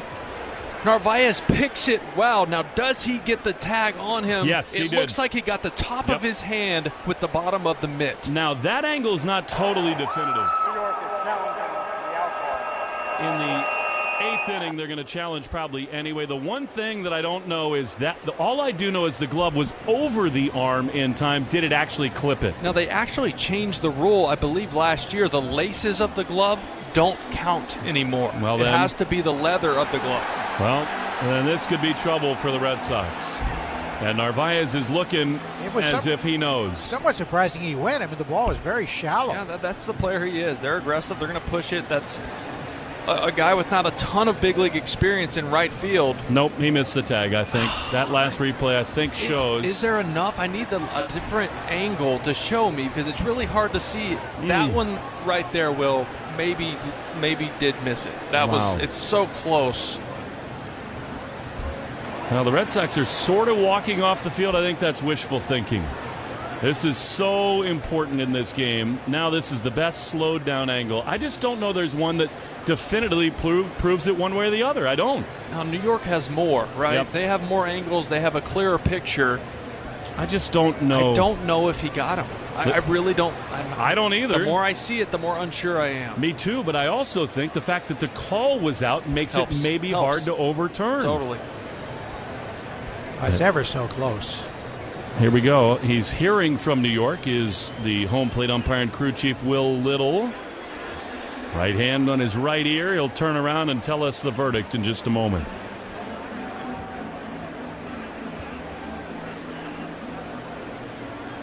Or maybe they need more time. Alex Cora's on the phone with a wry smile to Mike Brenly, who always has the best look at these things. He actually made a pretty good slide for a guy that makes base running mistakes, going to the back of the bag with a hand tag. Well, I will say this about Chisholm. His aggression is what makes him a valuable base runner, and just not all these aggressive plays are created equal. I think we now have the call. Here it comes.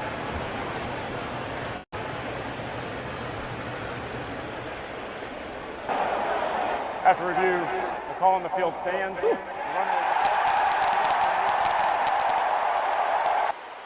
The Yankees something more to whine about. They do.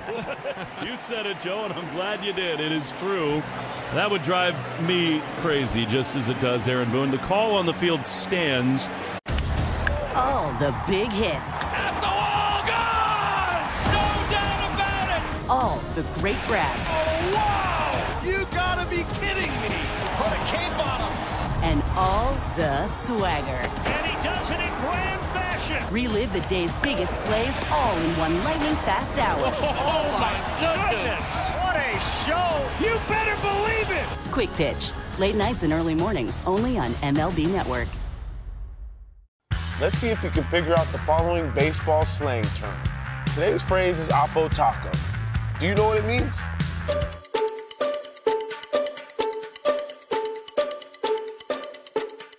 Oppo Taco, a home run hit to the opposite field.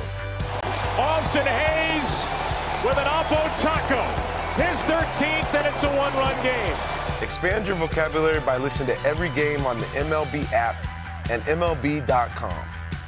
Take a hack at guessing which baseball player or manager said the following. I really don't know what to say. I'm just so happy I gave something these people cheer. We all did. I mean, it was a great game. Both teams played incredible. It was a great game. That's Mike Piazza after he hit an 8th inning go-ahead home run in the first New York Mets home game after 9/11. Hear moments like this and more on the MLB app and MLB.com. Great moments in baseball have been broadcast on the radio since 1921. Smith corks one into right down the line. It may go. Go crazy, folks. Go crazy. It's a home run, and the Cardinals have won the game by the score of 3-2 on a home run by the Wizard. Go crazy. Catch the next unforgettable call on the MLB app and MLB.com. Hi, this is Alex Bregman. You're listening to the home of the Red Sox, WDEI. Alex Bregman to lead it off against Devin Williams. The Red Sox trailing 4-1. If you haven't heard, Shaw's and Star Market have lowered hundreds of prices on the items you buy most: boneless chicken, 2-liter Coke, avocado snacks, and much more. Lower price tags aisle after aisle. Details at shaws.com/lower prices. Now here is the much maligned Devin Williams, who can be incredible, but he can also blow up. Red Sox hoping for door number 2. The pitch to Bregman is a strike, and that was not a strike. I think that's one of those times where Aaron Boone came out and complained again between innings and keeps saying over and over again to Will Little, you missed it, you missed it. He got the call there, and it's 0-1. Yeah, he's been awful behind the plate tonight. He has. I'll say it. 0-1. is way outside. I mean, Williams, look, he lost his job as the closer. Everybody thought he would solidify the super bullpen for the Yankees. Went on, he is elite. Went off, he is not even close. 1-1 the pitch. Bregman takes way outside. It should be 3-0. But instead, it's 2-1. The one thing the Red Sox will hope to hang their hat on, this guy, it seems like when the pressure ratchets up, he is a little wobbly. 2-1. Here's the pitch, and it is way outside, and it's now 3-1. To your point, that should have been a 4-pitch walk. But hey, you know what? Hang them something right here. Make this a 2-run game. Base runners are what the Red Sox want. 3-1 to Bregman. Williams throws, and Bregman swings and misses. He chased ball 4 there. That's a little overeager. I mean, a 3-1 count, fastball up and out of the zone. Yeah, not like Bregman right there. To climb the ladder. A fastball up, 93. I mean, has a rising effect to it. He does have a good fastball when he's locating it. That was a rare chase for Bregman. 3-2. Tone setting at bat. Here's the pitch. Bregman swings and fouls it back. Well, he's ready for a fastball there at the top of the zone. And it is 3-2. Of course, the Red Sox did not play these Yankees till June for the first time. Williams lost his job in the pen. He's not pitched here in Fenway this year. See if he goes with the airbender change here. 3-2. Bregman swings and fouls it off. Another fastball, and it's 3-2. The changeups in this at bat weren't really close to the zone. Right? The one he got called for a strike, first pitch of the at bat was the only one, but even that was 6 inches off the plate. Bregman 0 for 2 with a walk. You feel like Fenway would really rattle Williams if he loses Bregman here. 3-2. Swinging a drive into left field. That's a base hit. Changeup hung, and Bregman turns it right around. Leadoff man aboard in the bottom of the 8th. The veteran hitter, right, and reading the at-bat. He had 2 really good swings on fastballs to keep that at-bat going and foul them off. And those good swings, the pitcher reads those swings, the confident swings just on them. So he goes to that changeup. Bregman's ready for it. Let's see if the Red Sox can really get to Williams here. Now Trevor Story. It's only the Red Sox' second hit. The pitch is swung on and missed. Now that is his best changeup. That's filthy, right? That's the one that starts middle, fades down. It looks like a fastball of the hand, just disappears. All night long, the fans at Fenway have wanted to get involved. 0-1 the pitch. Swing and a foul. He doubled up on the change. That one was center cut, and it's 0-2. Yeah, so it's not just the deception and speed on the changeup for him. That's a big part of it, but it's also a ton of arm side run and sink movement. 0 for 3 in his career against Williams. 5.5 ERA this season. 4-1 Yankees. Will he triple up on that pitch? 24 walks, 54 innings, 25 now. And they tend to come in clusters. 0-2. Bregman no lead at first. Here's the pitch. Trevor swings and fouls it off. He went to the fastball, up and away from him, and Trevor stays alive.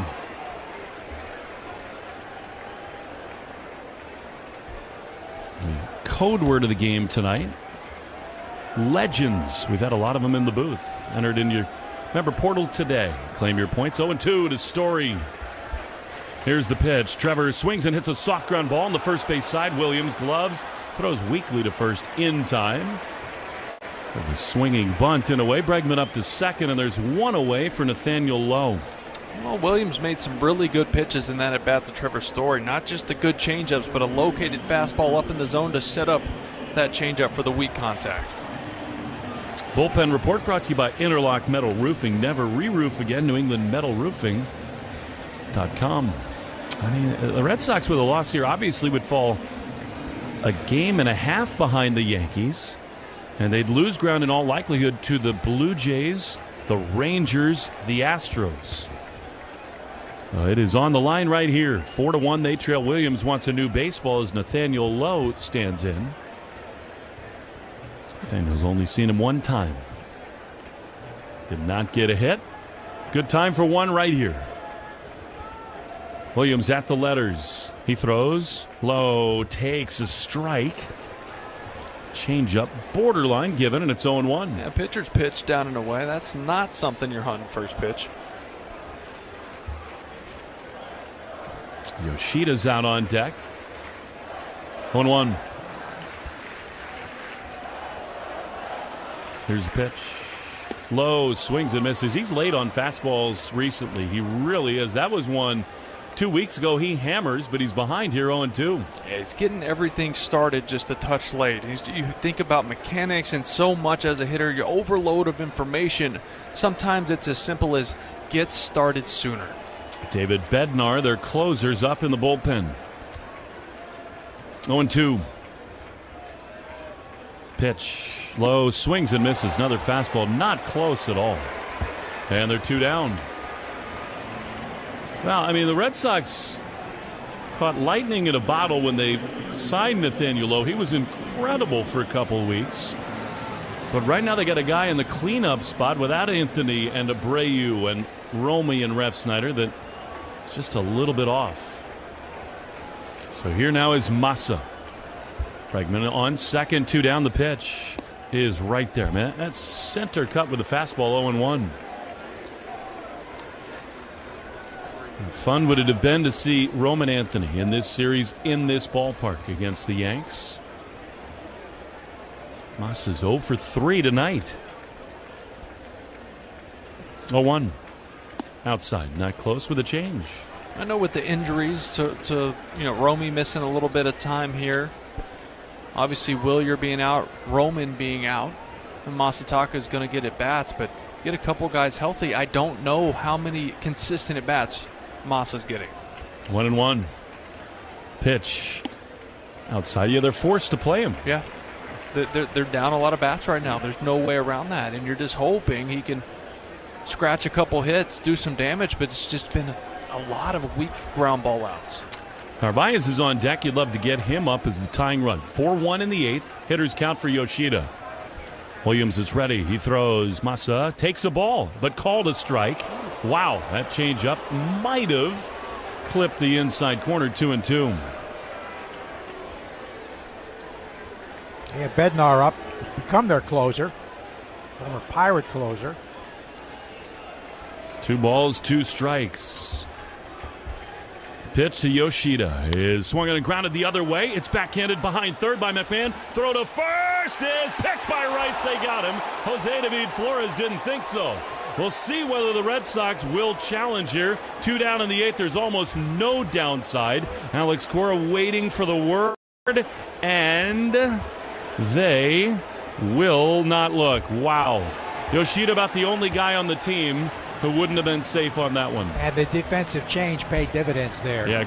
It's a great night for baseball. This matchup features some of the best talent in the game. A lot of power, a lot of marquee names. Here we go. Buckle up, folks. There's a guy who wants to be in the spotlight. The bats have come alive. A showstopper. We're just playing Powerball. This place doesn't know what hit him. These teams are entertaining, are they not? The show continues. Experience game-to-game coverage of the night's biggest moments, live and commercial-free. MLB Network Strike Zone, Wednesday and Friday nights all season. Take a hack at guessing which baseball player or manager said the following. I really don't know what to say. I'm just so happy I gave something these people cheer. We all did. I mean, it was a great game. Both teams played incredible. It was a great game. That's Mike Piazza after he hit an 8th inning go-ahead home run in the first New York Mets home game after 9/11. Hear moments like this and more on the MLB app and MLB.com. Great moments in baseball have been broadcast on the radio since 1921. Smith corks one into right down the line. It may go. Go crazy, folks. Go crazy. It's a home run, and the Cardinals have won the game by the score of 3-2 on a home run by the Wizard. Go crazy. Catch the next unforgettable call on the MLB app and MLB.com. Let's see if you can figure out the following baseball slang term. Today's phrase is Oppo Taco. Do you know what it means?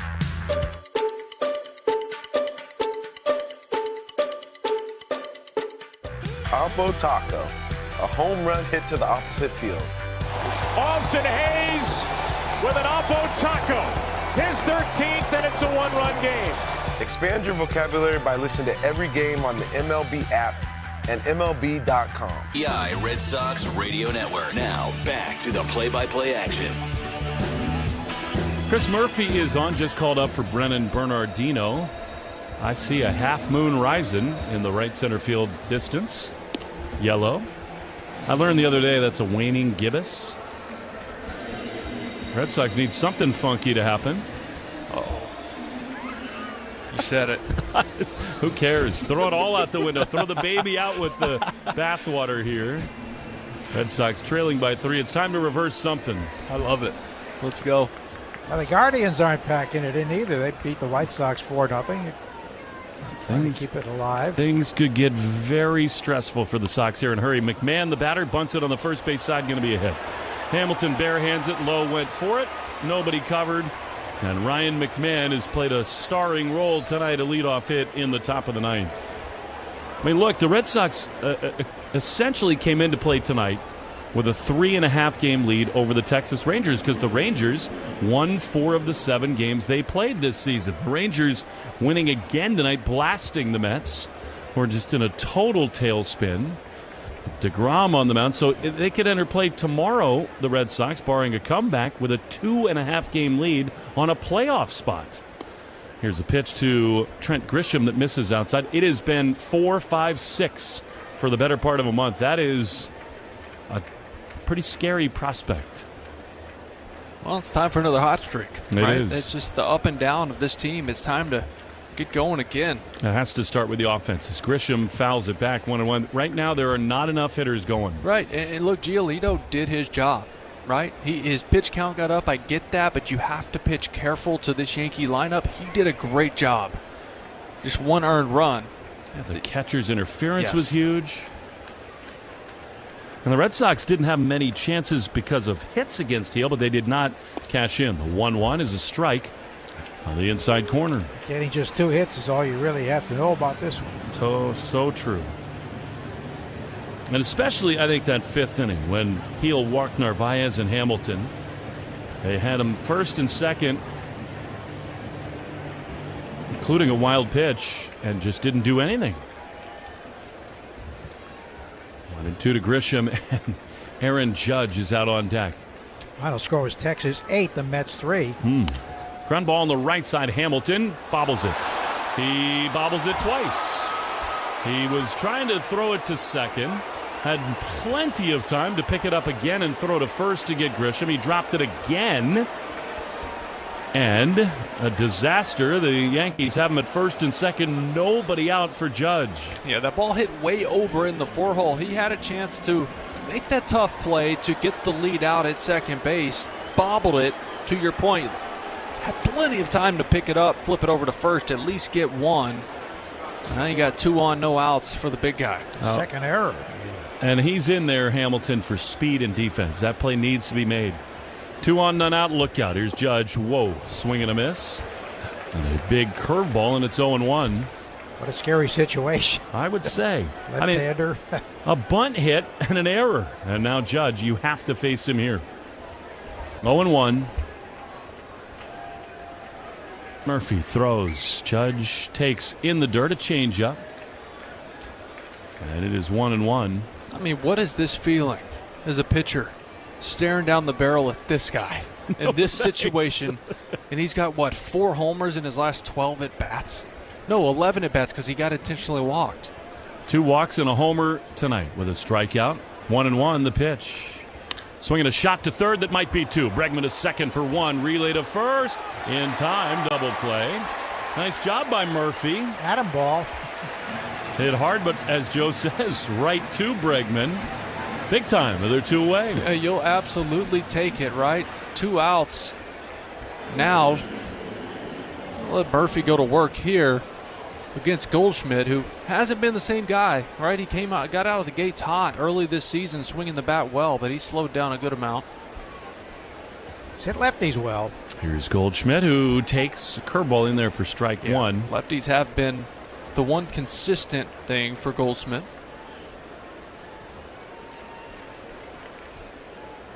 0-1. Here's the pitch. Goldschmidt takes one in the dirt. It almost hit him, but it bounced out of the dirt and then came up and got him. A ball, and it's 1-1. Toronto 6-1 winners over the Orioles. Yeah, this has a chance to be just about the worst possible night for the Red Sox. Losing to the Yankees, seeing the Blue Jays, Rangers both win. 1-1 to Goldschmidt. Pitch outside. You know, David Hamilton is an enticing, very interesting, talented player. But if you're going to be on a club for defense and speed and an ability to put the ball in play, these plays just have to be made. Similarly, a platoon DH needs to hit. The 2-1 is a bouncing ball up the middle. Here's Hamilton. He gloves, and on the run, he throws to first in time. The inning is over. Well, the Red Sox need 3 to keep the game going. Bednar, the closer, coming on. 4-1 Yanks, bottom 9 in the Shaws. And start. Let's see if you can figure out the following baseball slang term. Today's phrase is Oppo Taco. Do you know what it means?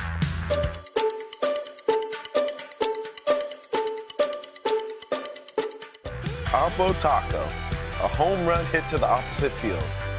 Austin Hayes with an Oppo Taco. His 13th, and it's a 1-run game. Expand your vocabulary by listening to every game on the MLB app and MLB.com. Take a hack at guessing which baseball player or manager said the following. I really don't know what to say. I'm just so happy I gave something these people cheer. We all did. I mean, it was a great game. Both teams played incredible. It was a great game. That's Mike Piazza after he hit an 8th-inning go-ahead home run in the first New York Mets home game after 9/11. Hear moments like this and more on the MLB app and MLB.com. Great moments in baseball have been broadcast on the radio since 1921. Smith corks one into right down the line. It may go. Go crazy, folks. Go crazy. It's a home run, and the Cardinals have won the game by the score of 3-2 on a home run by the Wizard. Go crazy. Catch the next unforgettable call on the MLB app and MLB.com. Every game night is a chance to go big with MLB Big Inning. Turn on baseball's only nightly show that brings you the biggest plays of the night, live and commercial-free. Strikes him out. No one stacks more clutch plays into one live show with up to 4 games on a single screen. Out of here! He is on fire. It's a walk-off winner. Change up game night with baseball's biggest game changer, MLB Big Inning, presented by Best Western. Every night, all season long on MLB.com. Stay tuned after the game for the Nissan post-game show.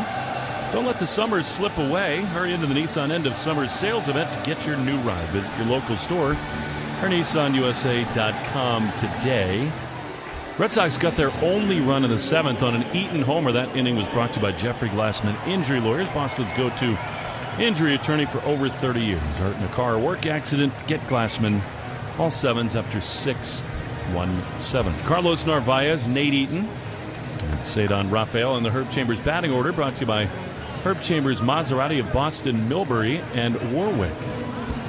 By the way, tomorrow, Will, I'll be at the Dedham Holiday Inn, 11 o'clock, with the Yale Club of Boston. Ooh. And there'll be a lot of baseball talk there. We'll have Coach Brian Hammer did a great job. They won 31 games of the regular season. Had an American pitcher, Jack Ullman.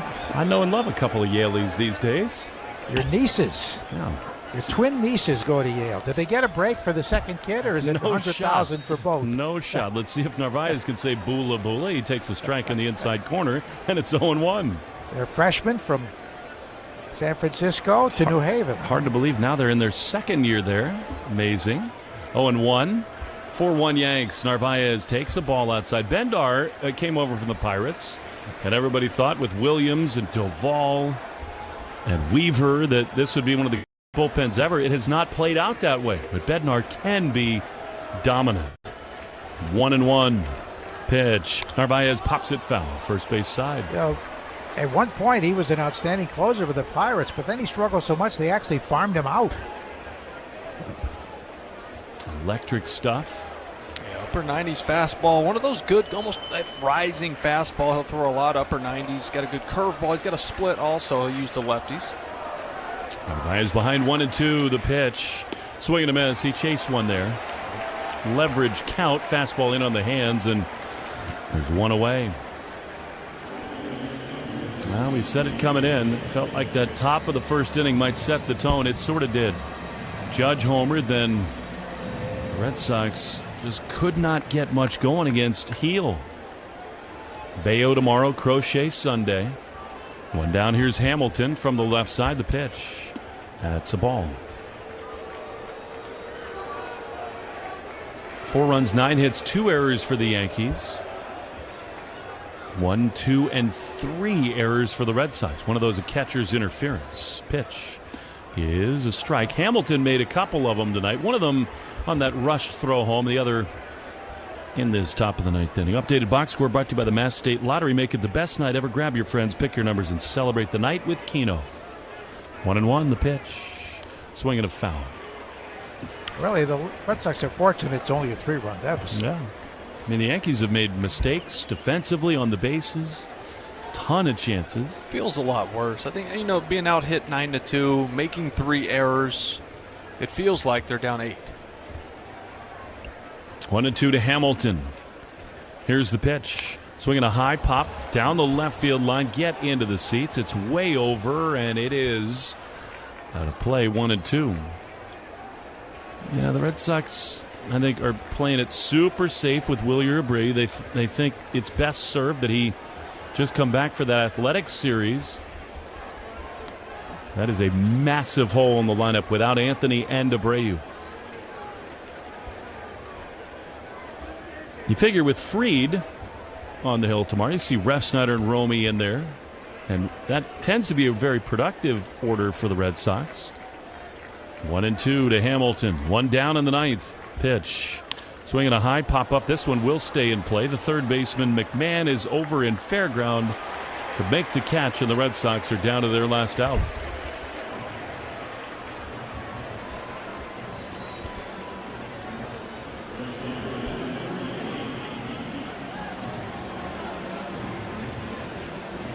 So their last hope is Nate Eaton, who's produced the only run of the night. How much he would love to find a way to get it back to the top of the order with Duran and Bregman, but a lot of legwork to do. Here's Eaton. He takes a strike. Fooled badly there with a curve. 0-1. The best news is that Bayo has been the Red Sox best pitcher against the Yankees. They'll need him tomorrow. 0-1. Pitch. Swinging a chopper foul, and the Red Sox down to their last strike.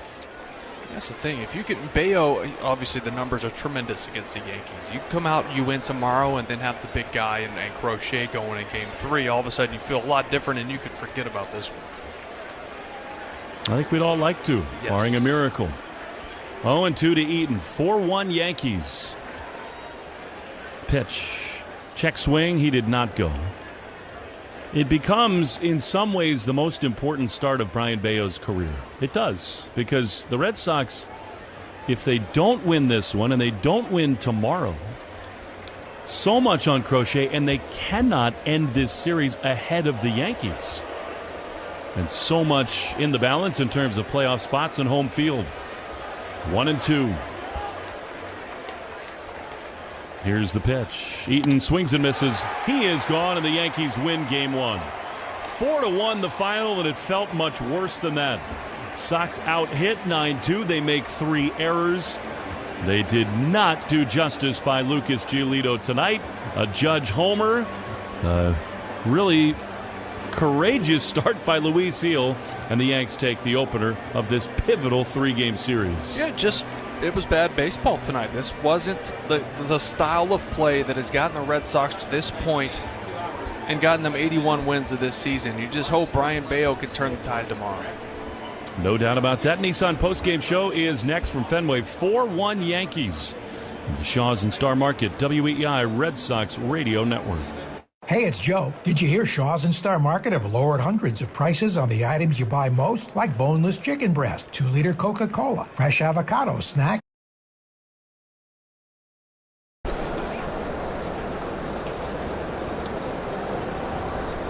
And what do we got?